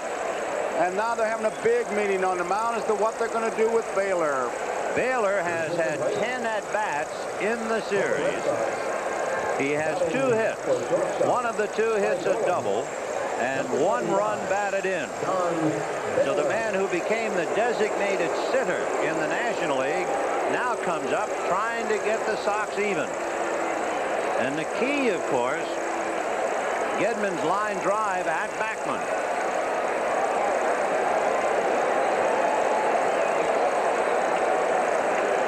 Tying run, Dwight Evans at second base.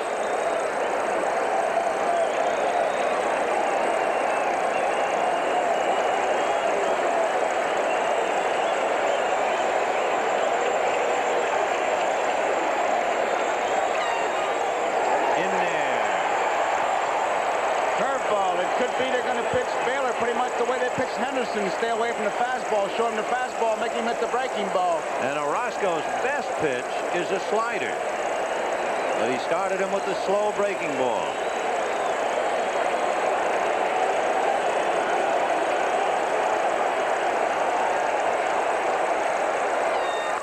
Ground ball to the hole. That's where Santana was playing him. Got him.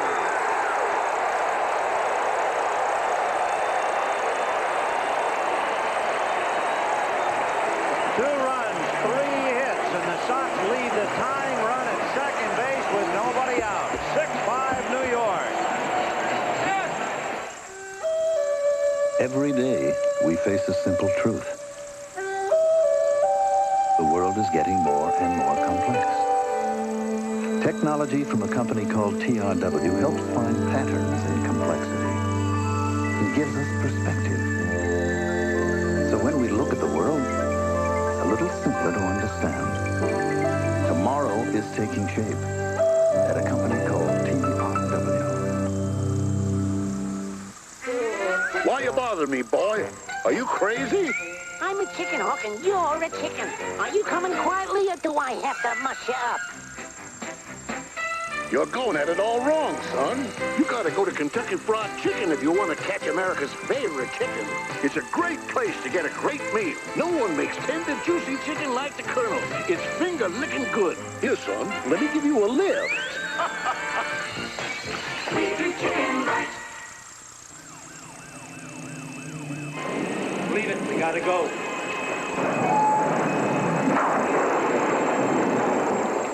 I own an insurance agency. I knew people would be coming to me to help them put their lives back together. George. I called Aetna. You've got 4 computer terminals coming down air freight tomorrow. When you've got the best in the business behind you, you're covered. You can do some things.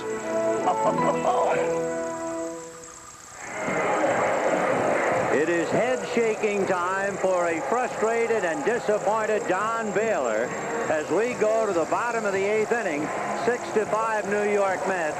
And this is the epitome, the pinnacle of all baseball, to get the final game of a 7-game World Series, a 1-run game, and the home club coming back to take the lead, and the visiting team really making a run. And both clubs really battling. So far, the difference has been the Santana ground ball, which went for the base hit.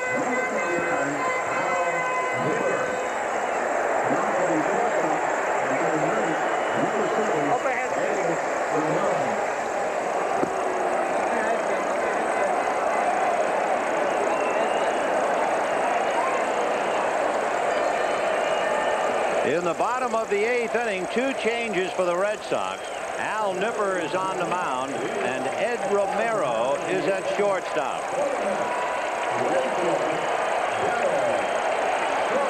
If you're keeping score, put Nipper in the number 8 spot, occupied by Owen. And put Romero number 9, so he's due to lead off in the 9th inning.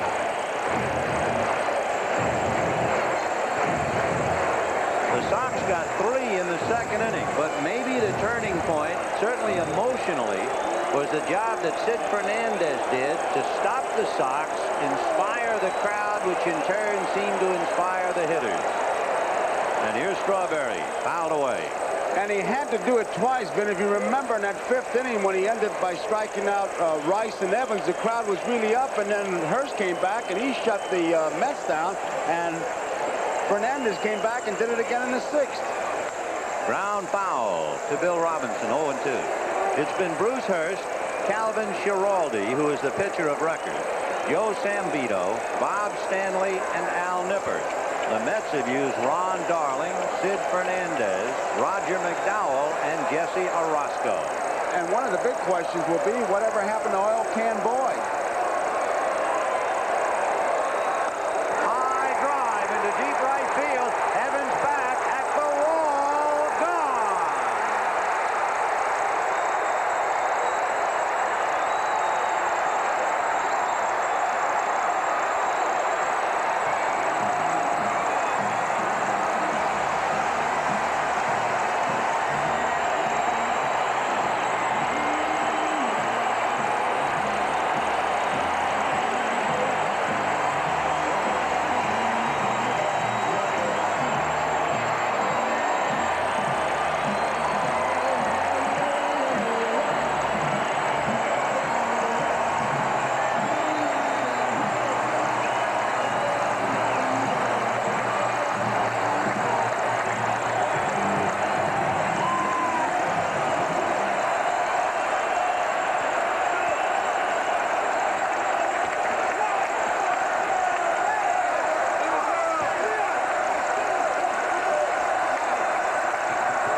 It took him a while, but he answered them tonight. Up the middle, base hit for Ray Knight.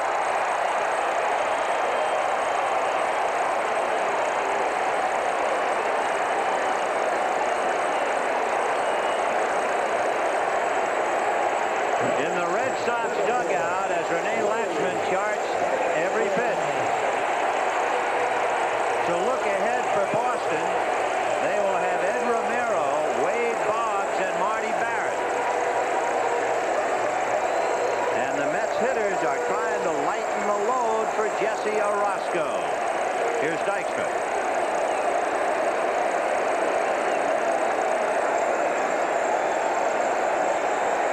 Dykstra batted for Mitchell in the 7th inning and singled to right. That's when the Mets broke the 3-3 tie.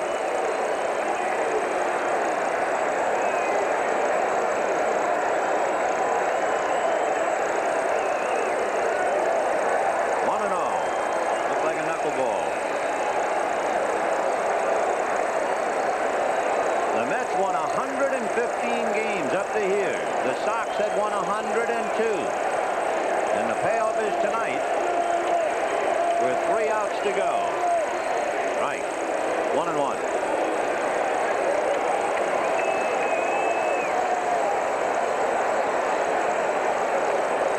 Santana on deck.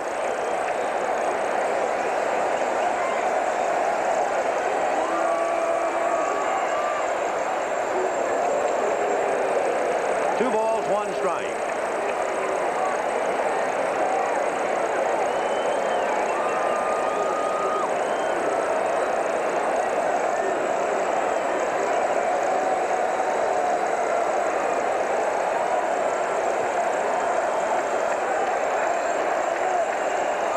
Ball 3.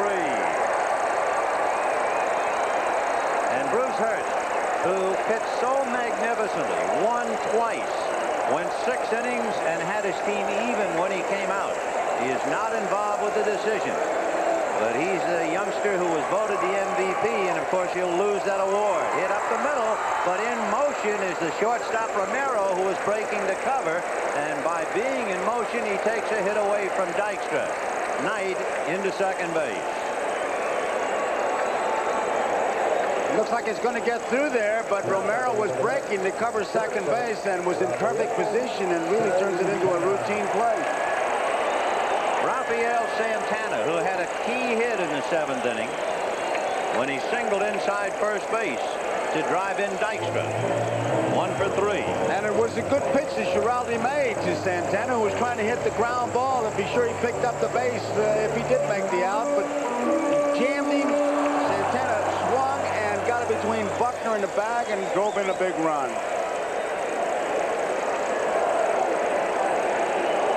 Santana struck out, grounded out, and then singled. They are going to walk him intentionally with Orosco coming up.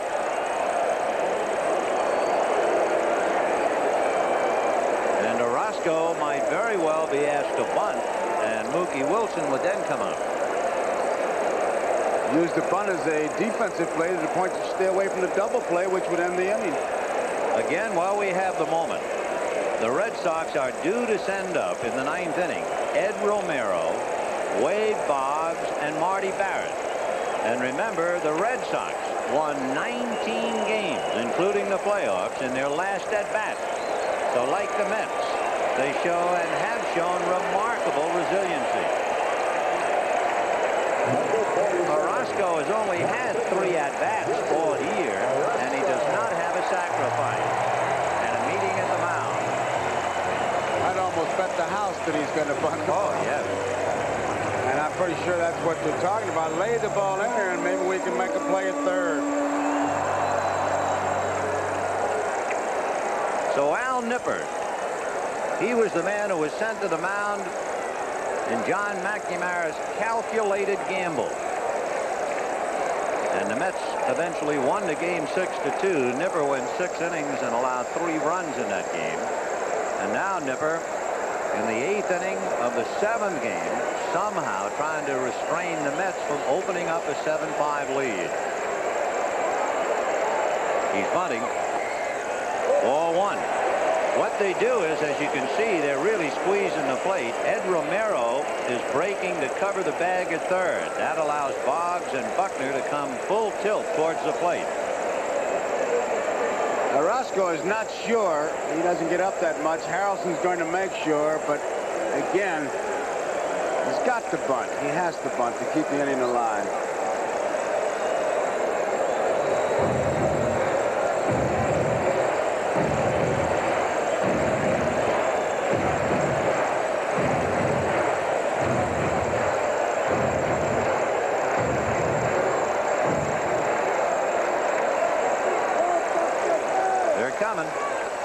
Strike, and that time Romero, and they were setting it up.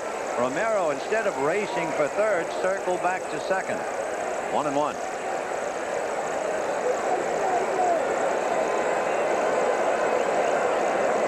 Ray Knight at second, Rafael Santana at first. 1 out.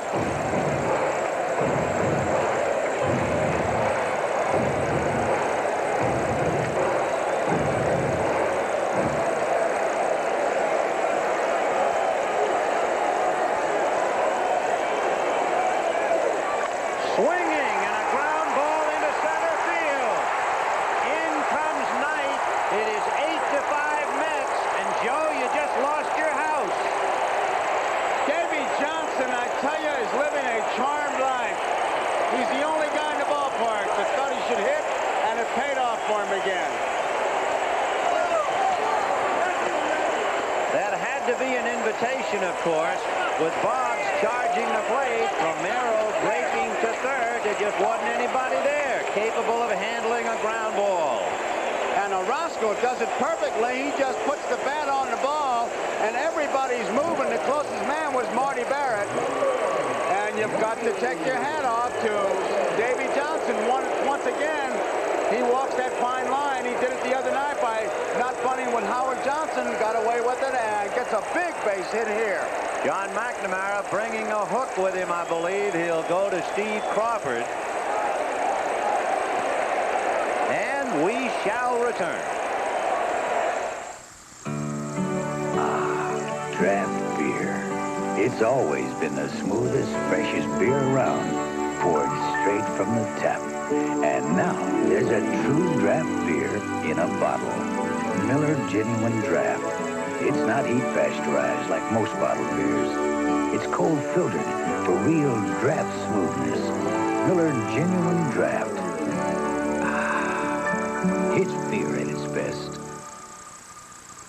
There's never been a cereal like this before. There's Raisin in the middle of Kellogg's Raisin Squares. Raisin in the middle. Kellogg's Raisin Squares. It's the perfect combination. Wheat sweetened with raisin all wrapped up in a perfect square. It's very unexpected to find it there. Raisin in the middle. Natural sweet raisin. Raisin in the middle. Kellogg's Raisin Squares. Raisin in the middle. You're gonna like it there. Kellogg's Raisin Squares. If you were a dark-haired girl in a bright red dress, I will steal you away. If you are an ancient cathedral, I will capture you instantly. If you are an explosion of brilliant flowers, I will catch you. And I will keep you, all of you, in all the splendor of your glorious colors. The amazing new Polaroid Spectra system. Polaroid. We take your pictures seriously.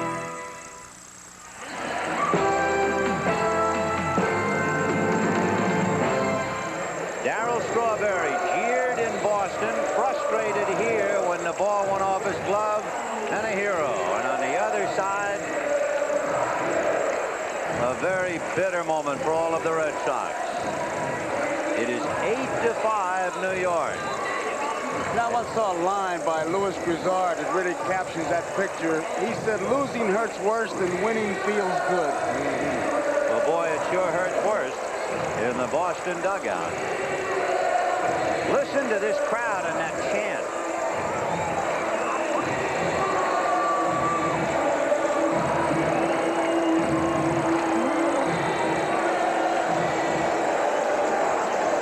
That was Al Nipper with his face buried in the cloth. The dramatic shot and reminding you of Calvin Schiraldi's sad moment in Anaheim. If you're wondering, Jesse Orozco has been in the big leagues 5.5 years. He had 10 hits high slicing foul. Off third, down the line, back into the crowd, out of play. So in the inning, Strawberry homered, Knight singled, Dykstra grounding out, advancing Knight. Santana walked intentionally. Orozco singles in Knight. And Mookie Wilson against Steve Crawford. 10 hits in 5 years. Why not let him swing?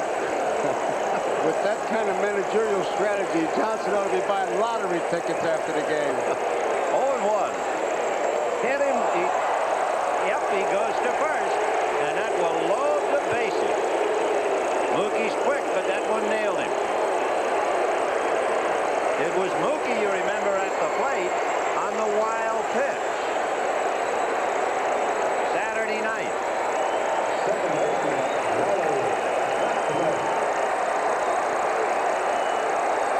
Here's Saturday night. The pitch that didn't hit him, thrown by Stanley, that went to the backstop. So the Mets have loaded the bases. The infield has to play up. The Mets leading 8-5. Ground ball and a broken bat. Barrett to the plate for the force to Gedman. And Santana is erased and everybody moves up 90 feet. So Backman is at first. Wilson is at second. Orozco has reached third. And Santana out. Watch how sure Marty Barrett makes the play. He looks, finds his man, and throws a strike. 2 out. They're picking up the pieces of that shattered bat. And here's Keith Hernandez. Al Nipper remains motionless in his grief in the Boston dugout. For Hernandez, it's his third at-bat with the bases loaded tonight. He singled to drive in 2 in the 6th. His scoring fly ball picked up a run in the 7th. And here he is with a full plate in the 8th. 1 ball and no strikes. 8-5 New York, bottom of the 8th. Strike. Joe Brinkman, the third base umpire, but John Kibler had already called it a strike anyway. 1-1.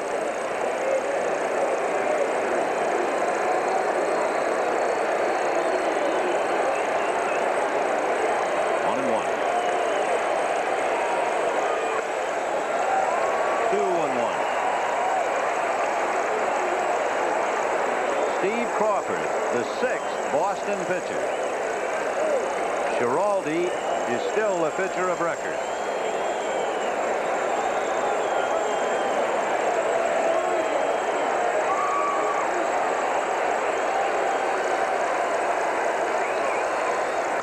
And there's one hit and short hop by Barrett. Keeps it in front of him and throws to Buckner. And the inning is over, but the Mets get 2 more. And at the end of 8, as the champagne gets colder, the Mets 8, Red Sox 5, and they're 3 out from pulling the cord. Look, I'm only 35, and the last thing on my mind is cancer. So when the National Cancer Institute said they believe a high-fiber, low-fat diet may reduce the risk of some kinds of cancer, well, I didn't exactly jump. But then I found Kellogg's All-Bran with fruit and almonds, and I started thinking, if I can make changes like getting more fiber now and get apples, raisins, and almonds in the bargain, why put it off another year? Look for new All-Bran fruit and almonds next to original Kellogg's All-Bran. Making everyday kitchen chores go smoothly is no short order, but with the handy mixer cordless beater from Black & Decker, you can beat, mix, stir, and blend quickly and easily, and be sure that everything will come out perfectly. What's a quicker, easier way to chop, slice, and shred? The compact Black & Decker Short-Cut Food Processor. It does everyday jobs without a big mess. The Short-Cut Food Processor. Black & Decker. Ideas at work. New confidence. New Confidence Sure. Curved comfort. Curved comfortable Sure. Wide solid. New Wide Solid Sure. Curved. Dry. confident, sure. New Sure Wide Solid. One more solid way to feel sure. Why are you watching time stand still, wondering why you have a cold when the leaves are still falling? Struggling to breathe because your head and nose don't want to. Coughing instead of resting. Knowing a cold this early in the season means there'll be more. Why? When there's NyQuil, the nighttime sniffling, sneezing, coughing, aching, stuffy head, fever, so you can rest medicine. From Vicks, of course. The culmination of the impossible dream in 1969, a fly ball to left field for the last out, and the Mets are the world champions. What made it interesting, the batter who made that last out is right there. The manager of the Mets, Davey Johnson. He was also the last player to get a base hit off Sandy Koufax in the 1966 World Series. But now let's see if the Sox have anything left. They rallied gamely in the 8th when they were down by 3. They had 2 singles and a double to get within 1, and they left the tying run at second. Now in the 9th, Ed Romero, Wade Boggs, and Marty Barrett against Jesse Orosco.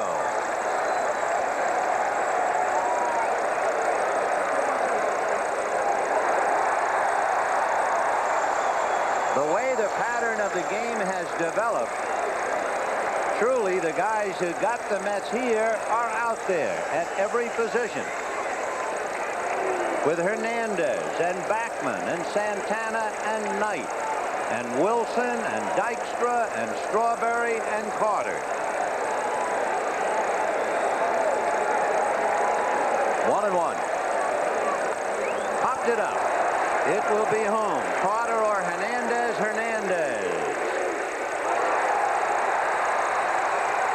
Tonight's game is brought to you by AT&T, the right choice. By the American Express card. Don't leave home without it.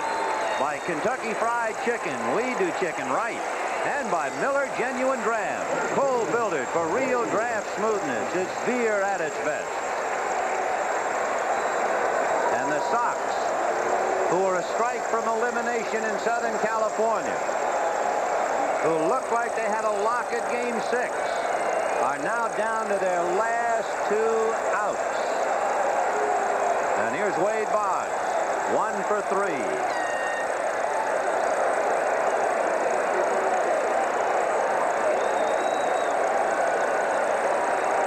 When this game ends, we will visit both clubhouses, and we will have tributes to each team. As well we should, as each team merits a tribute.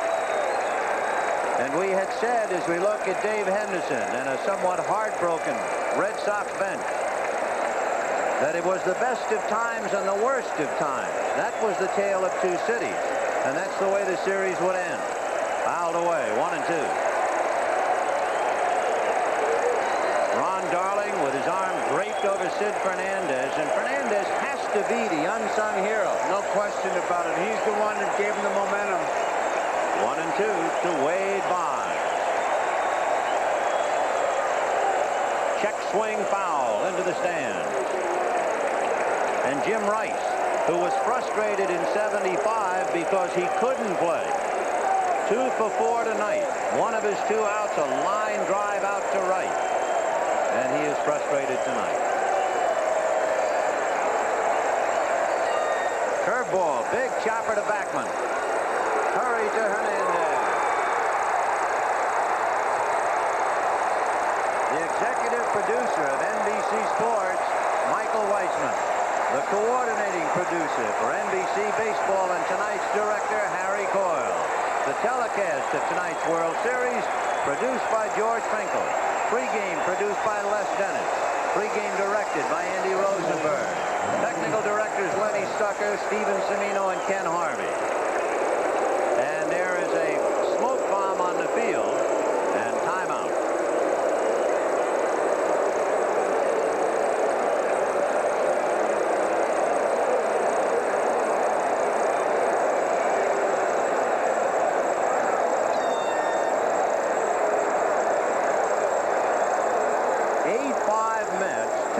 Bases And this crowd of 55,032 bursting their buttons to make some noise, but hopefully that will be all. Standing in the way is Marty Barrett.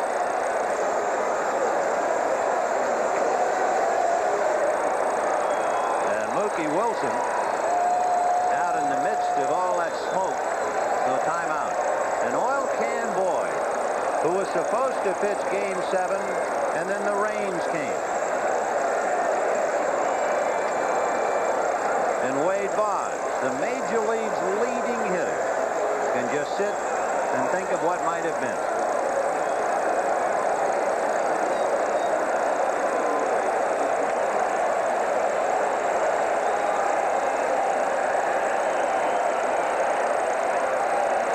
We're still not really ready, and there is no breeze to help, but it is dissipating. Bill Buckner is on deck, but it will be up to Marty Barrett to keep the Sox very faint hopes alive. Barrett, 2 fly balls to right, a bunt single and grounded out.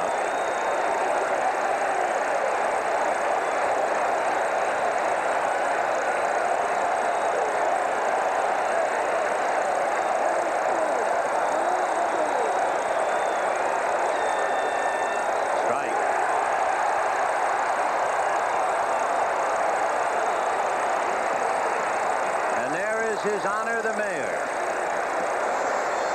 standing in the back of that line of Mets. 1 ball, 1 strike.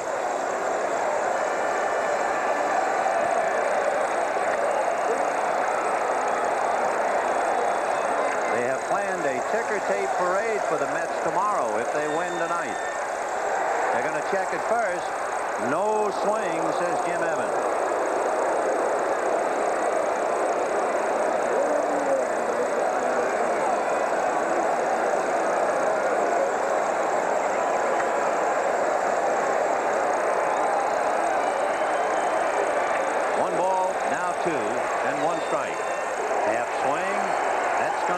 A strike, and the Sox are down to their last strike, and this crowd is really ready to reach the heavens now.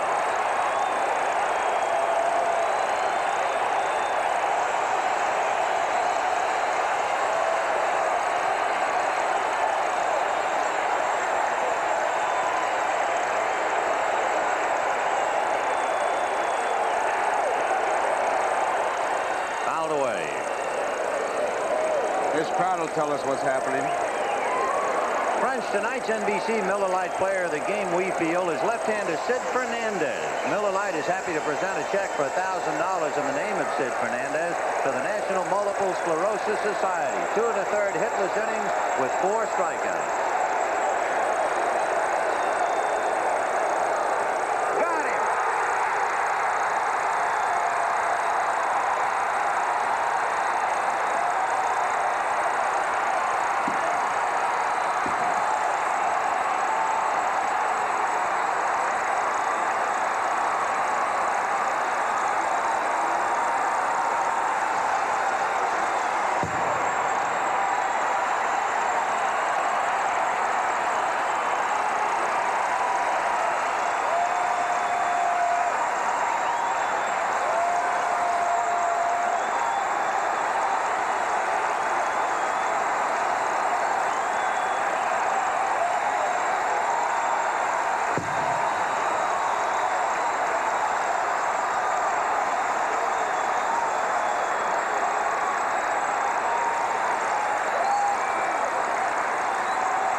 friends, the World Series locker room is brought to you by Ford Division, who congratulates the 1986 World Champion New York Mets on an exciting World Series. And, of course, our thanks as well to the Boston Red Sox.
Victorious Met clubhouse, even as we look at Wade Boggs on the Red Sox bench. Commissioner Ueberroth, the manager of the ball club, Davey Johnson, the general manager, Frank Cashin, and for the presentation of the trophy, Commissioner Ueberroth. Very quickly, pleased to tell you that there's a wire from the President of the United States congratulating the Mets. He's watched all the games. He's very happy to congratulate you, and he's invited the entire team, everyone from the organization, to the White House. Well, that's very nice, and we certainly will go, and we appreciate that. Let me tell you, it's very special for baseball, and I'd like to present you right now and this great big guy, if I can, his trophy. Yeah, where's Freddie Wilpont? Fred Wilpont was going to be looking for Fred Wilpont, one of the owners of the ball club. Davey, you take it. You're stronger than me. Davey, it's a heavy one.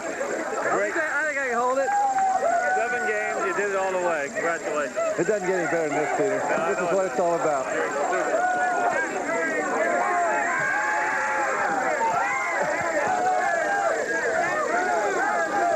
Frank, we'll start with you. You were the architect of bringing this ball club along in a few years' time from a last-place team to a team that won 108 during the regular season and now reigns as world champions. Your thoughts?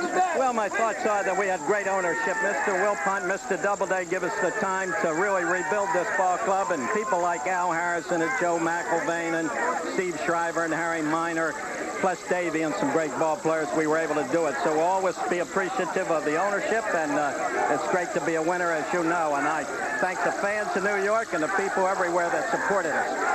Let's get a word here from Davey. Strange and unfair as it might seem, if one thing or another broke a different way Saturday night, you come up short, and some people, unfair as it would have been, would have said failure. Well, that's what this game's all about. You can never take anything for granted. Strange things happen. You just keep plugging away. And it happened for us. We deserve it. We had the best record in baseball. We should be the world champs. Your thoughts about the Boston Red Sox? They're a great ball club. It was very touch and go. Both, break here, break there, and they could have been world champs. But the good guys got it. Is there any way to describe the roller coaster? 2 out, bottom of the 10th Saturday, and you're standing here now? Well, that's baseball. That's what makes it so beautiful. It's never over till it's over. I think somebody said that. And this is what it's all about. This is what it's all worth sweating for. Davey, congratulations. Thank you, Bobby. A quick word from Fred Wilpont, one of the owners of the ball club. Bob, I'm very thrilled. I'm thrilled for New York. I'm thrilled for the New York Mets. Boston Red Sox have nothing to be ashamed of. They played great baseball, great character on both sides. Frank Cashin and his organization here is, I think, the best in baseball, and I love him. I love it for New York. We're going to try and get Ray Knight up here. Before we speak with Ray Knight, the most valuable player, we're going to go to the other side, to the Boston clubhouse, and Marv Albert. Marv? All right, Bob, and this man to my right, Bruce Hurst of the Red Sox, who had a splendid World Series, winning 2 games, not able to do it tonight, but on Saturday night, at one point, you were actually voted most valuable player of the series before the game was over. I know this has to be a difficult moment for you. Well, you know, I'd rather trade all that stuff for the World Championship. We battled hard all year long, and we came back, and today we tried, but we just didn't have enough, and you have to tip your hat to the Mets. They came back, we beat them the first 2, and they showed a lot of class and a lot of guts, and they have a lot of great players on their team, and you just have to give them credit. Bruce, of course, this is 1986, but ball players are very superstitious, and you look back to the Red Sox of 67, of 46, of 75, and people say they are snake-bitten. What is your reaction to that? Did that have any effect on this ball club? None whatsoever. What happened in the past doesn't have any bearing on what happened today. We had every opportunity to win. We had a chance to win on Game 6, and we didn't put it away. And we were in the game today, and then we just let it slip away. What happened in 46 and 75 and all those other years, it doesn't make any difference. It's a totally different ball club, different players, whole different cast of characters, and this team can win, and they'll be back. All right, and we're told that Ray Knight won Most Valuable Player Award in the series, and the last 2 games, he's the man who did most of the damage. He's a very good player. I felt like all along for me to win, he was one of the guys that I had to get out. He's a great hitter. He's a great 2-strike hitter. He doesn't strike out a lot, and he's an outstanding player, and I have to tip my hat to Ray. He did a great job for them and beat us. All right, Bruce, thank you very much. And Ray Knight, the series MVP, is alongside Bob Costas. Let's get back to the Met locker room. Marv, thank you. And just a moment ago, Ray, Davey Johnson was saying it's just baseball. It's the way it is. You can go from GOAT to hero, from the bottom to the top. And it happened for you, certainly, in such graphic fashion. It surely did, man. I tell you, I was so down the other night after the error, but this is a game of redeeming features, and thank the good Lord, I had a chance to come back, and we won that ball game tonight. Just goes to show you, if you keep fighting, and there things can happen, and that's the way it's been for me all year. And just a great bunch of guys, and golly, I don't really know what to say. I'm just so excited and happy, and this is unbelievable. The home run that snapped the tie. Well, it was a fastball, 2-1. I was looking for a fastball tie ball game, and I'm a fastball hitter, and I just looked, pitch up and kind of in the strike zone. He threw it right there, and I had a good swing at it. I don't hit too many of them, but I knew that was gone if he was up enough. What did they say to you? Can you remember it all when you hit home plate and then the dugout? Boy, the last 2 nights, everything's been pretty numb for me. My concentration level's been so high. They just hugged me and gave me high fives and all that, and I don't really know what they said. I was just emotionally spent again. I've been exhausted the whole last couple of nights. Boy, let's go! Woo! And just the feeling of when they touch your hand and all that stuff is such a feeling of togetherness and closeness. They really said a lot, but I don't remember what they said. Congratulations on being named MVP. Thank you very much. Unbelievable. Let's get Keith Hernandez in here. Hey, you deserve it. Keith, I was thinking as you came to bat in the 6th inning with the score 3-0 and the bases loaded. In '82 and the other World Series in which you played for the Cardinals, bottom of the 6th at Busch Stadium, trailing 3-1, bases loaded, left-handed pitcher on the mound. An almost unbelievably identical situation, and you also got a base hit there. Well, I remember that well. I had tied the game, and there was 2 outs at the time. I felt, Bob, I swung the bat great the whole series. And everybody's saying, well, you're not hitting the ball. And I said, well, you can't look at the box scores. I've been hitting the ball good the whole series and right at people. And I woke up this morning, I told my brother who was with me from California, Gary, I said, if I get a chance with men on base today, I'm going to be the man. And it just worked out great that way. I was at a bat, I was so confident and relaxed. I was just up for that at bat. It was it's a situation you thrive on, but I didn't have any butterflies. I was having my great concentration. On Saturday night, after you made the 2nd out, and you're down by 2 runs in the bottom of the 10th, you went into Davey Johnson's office, and tell us what happened then. Well, I went into Davey's office. I figured it was the last at bat of my season, and our season. And I grabbed a Budweiser. Augie Bush will love that. And drank a Bud and sat in Davey's director's chair. And we got 2 hits, and then the 3rd hit, and got a run in, and all of a sudden the tying runs on base. I ran to my locker and got my glove. And then I said, I was going halfway out the door going to field, and I said, no, that chair's got hits in it, and I stayed right there. And that was a remarkable comeback. Congratulations for being part of a world champion. I promised my 3 daughters I would say hello. Jessie, Melissa, And Mary Lee. And my sister-in-law, Mary Horn. They're behind us all the way. I love them. I'll see them in a week. And from the champagne shampoo, we go back upstairs to Vin Scully. And meanwhile, down on the mound with Kevin Elster on his feet and other members of the Mets, it has evidently been a ritual. When the Mets clinched the division, clinched the pennant, why, they sat on the mound, several of them. And tonight there are those who remembered Rick Aguilera. And then, of course, we can see Howard Johnson, and Kevin Elster is there. And there is Ron Darling. And they walked out with large bottles of champagne. And, of course, it's not for drinking. I think they spill much more than they ever thought of drinking. And now the crowd salutes them as they can say, truly, we are #1. Let's go back now to an outstanding young player in the series, Marty Barrett, and to Marv Albert. Thank you, Vin. And Marty Barrett personally had a sensational series. But, Marty, as you take a look at what is taking place in the Met locker room and down on the field, as we just saw, what goes through your mind? Well, I know right how they're feeling. You know, we were there when we came back on the Angels the same way they came back on us Saturday, and we came back and won it. And what can I say? They got the hits when they had to. Tonight they were down 3-0. They didn't give up, and they're a great ball club, and it's just a great finish to a great year for them. Red Sox 1 strike away from winning it all Saturday night. How much does that hurt? Well, it hurts. It hurts a lot, and I'm sure 2 weeks from now we're really going to be hurting and really think about how unbelievable that was. But, you know, it's funny. What goes around comes around, and I just didn't think it'd come around this quick. But we did the same thing against the Angels, but, you know, what can we say? If you fellas could do one thing differently, if you could do it over, what would that be? Probably get that last out Saturday night. I don't know. We played awful good ball. We played, you know, we were supposed to, people thought we were going to lose this in 4 or 5 games. They picked us 5th at the start of the season. We got a great ball club, and we can all go back home for 2 weeks and relax, and then we got to start hitting the weights and start working out and go hard for next year. Okay, Marty, congratulations on a superb World Series. Thanks, Marv. All right, Marty Barrett of the Red Sox, and for these 1986 Boston Red Sox, it was a season of many memories, but the memories fell short.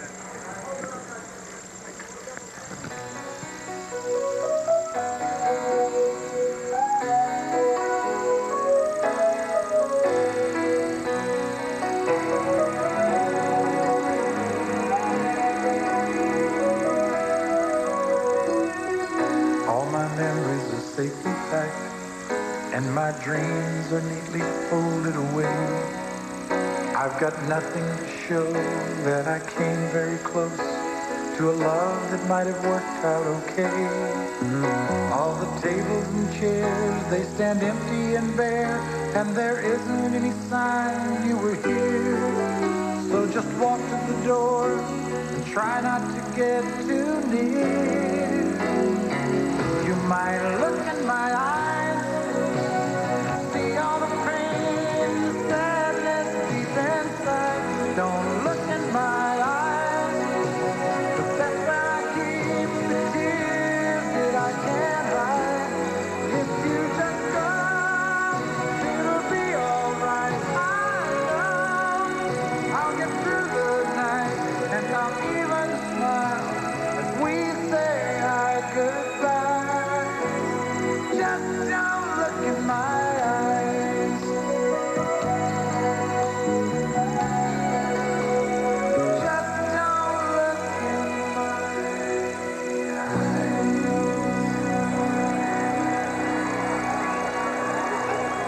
Hey, Wade. Hey, John. Hey, Bruce. Hey, Calvin. Hey, Boston. Hold your head up. You gave it your best shot and came up a buck short. We'll be right back.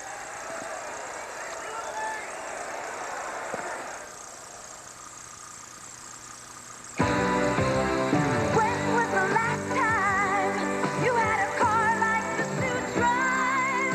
We're talking about the kind of car that brings the road alive. Have you driven a Ford? Then you don't know what you're missing. Have you driven a Ford?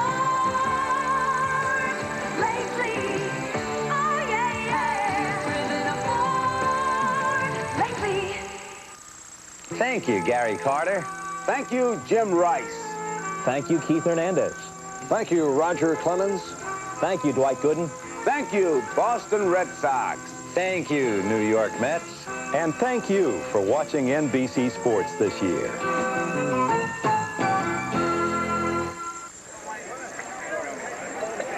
Back in the Med clubhouse, and we're joined by Darryl Strawberry. Darryl, it had not been a good series for you, but then you touched one off in the 8th. Well, yeah, Bobby, it had really not been a good series for me. Things have been going real tough on me. I was struggling during the whole series, but it was an important bat in that situation in the bottom of the 8th that we needed a big run to give us a lift and give Jesse a comfortable lead, and I was just very thankful that I got a good swing on the slider in. The ball was down and in right where I like it, and I got a good swing, and I got a chance to get the extensions that I wanted to get, and I felt good at getting the hold away. What about the Gedman homer early in the game that was in and out of your glove? Well, I was kind of disappointed that I didn't catch that ball. The ball, I felt that I had a good chance of catching the ball, and I got back to the wall just enough to jump. But as soon as I hit the wall went right out of my glove, and it's just one of those things that happen. But I'm just glad that everything turned out well, and we're world champs now. And I want to say hello to my mom and sisters and brothers and my father's back at Southern Cal that was watching the game. I love them all. I assume you and Davey Johnson are back on speaking terms now. Well, I think, it's just a matter of me calming down. I was kind of disappointed that he took me out of a big game like that World Series. And nobody wants to get taken out of a game like that when you've been around all year and contribute to the ball club. And it's just something that happened, and it's overlooked now. We're world champs now, and I'm very pleased. Darryl, thank you. Let's turn to Gary Carter. Gary, on Saturday, you were the last guy. 2 outs, nobody on base. You got it started. Well, I'll tell you, Bob, that's the way this ball club played all season. We just never died. We've had the kind of character that has led us to this championship, and I just want to thank Jesus Christ for this, because I tell you, I've dreamed of this. I've dreamed of playing in this World Series, and it's finally happened. And these guys, we are down 2-0. We did the inevitable. We went into Boston, won 2 out of 3 there. We came back home and we won the 2 here. And Bob, it's the greatest feeling in the world. These guys just never stopped, and I'm just so happy that I was able to help contribute. The point about toughness and character is well taken, because you made a shambles of the Eastern Division race, and everybody said they haven't been tested. They need a crucible to prove themselves, and you did against the Astros and Red Sox. Well, there's no question. I give a lot of credit to that Astro ball club. They were very, very tough against us. And then this Boston ball club, both of them are champions as far as I'm concerned, and I guess once you get to the playoffs and you've won your division, you got to be considered champions, and we're just so thankful that we're involved in this playoff situation. And Bob, the dream has come true. I know there's exhilaration here, but is there any moment when you look into the eyes of the guys wearing the other uniforms and empathize as hard as they fought and as close as they came? Well, there's got to be some empathy to a losing team. I mean, I've been on the losing end a lot of times, but when I saw the excitement that they had standing on top of the steps when we had those 2 outs in yesterday's ball game, and we were able to come back and win it, I could see the drawn faces. But more importantly, we just never died as well. I give them a lot of credit and all, but it just wasn't meant to be for us, Bob. I'm just so thankful. Congratulations, Thank Gary. you very much. Okay. A moment ago, we paid tribute to the Boston Red Sox and their gallant fight. Now it's time to pay tribute to the world champions for 1986, the New York Mets.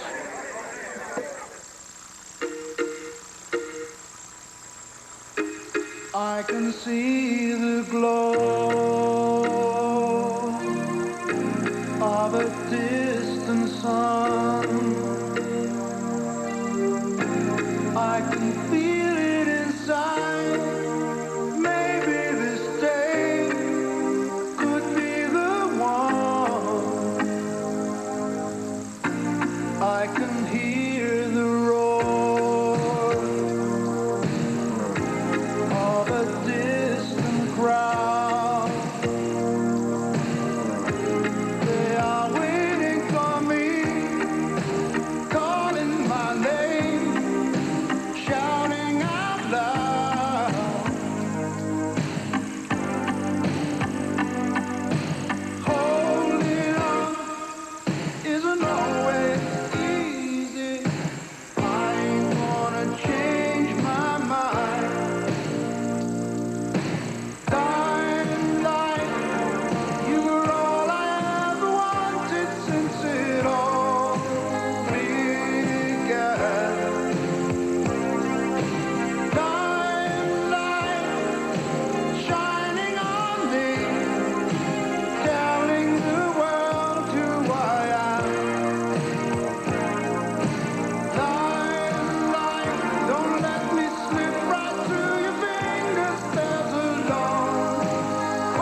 And so it turned out to be the best of times for New York and the worst of times for Boston.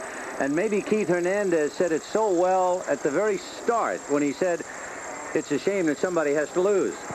It is. It's a game of emotions. We felt the Red Sox. We felt the Mets. But when you look back, it's been a great baseball season, Vin, and you have to think about the Houston Astros. You have to think about Gene Mauch, the California Angels. And now everybody's making plans for next year, and that's the way it has to be. And, of course, for the New York Mets, it took 116 victories for Keith and Wally and Gary and Darrell and the rest of the world champions to be the tops, not only of the National League, but in the World Championship of 1986. We'll be right back and capture more in a moment.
To say Metsy, Metsy, not Papa, not Mama, Metsy, Metsy, Metsy. So that's what they are. They're now singing the kids, Metsy, Metsy, Metsy, see when they want food and everything.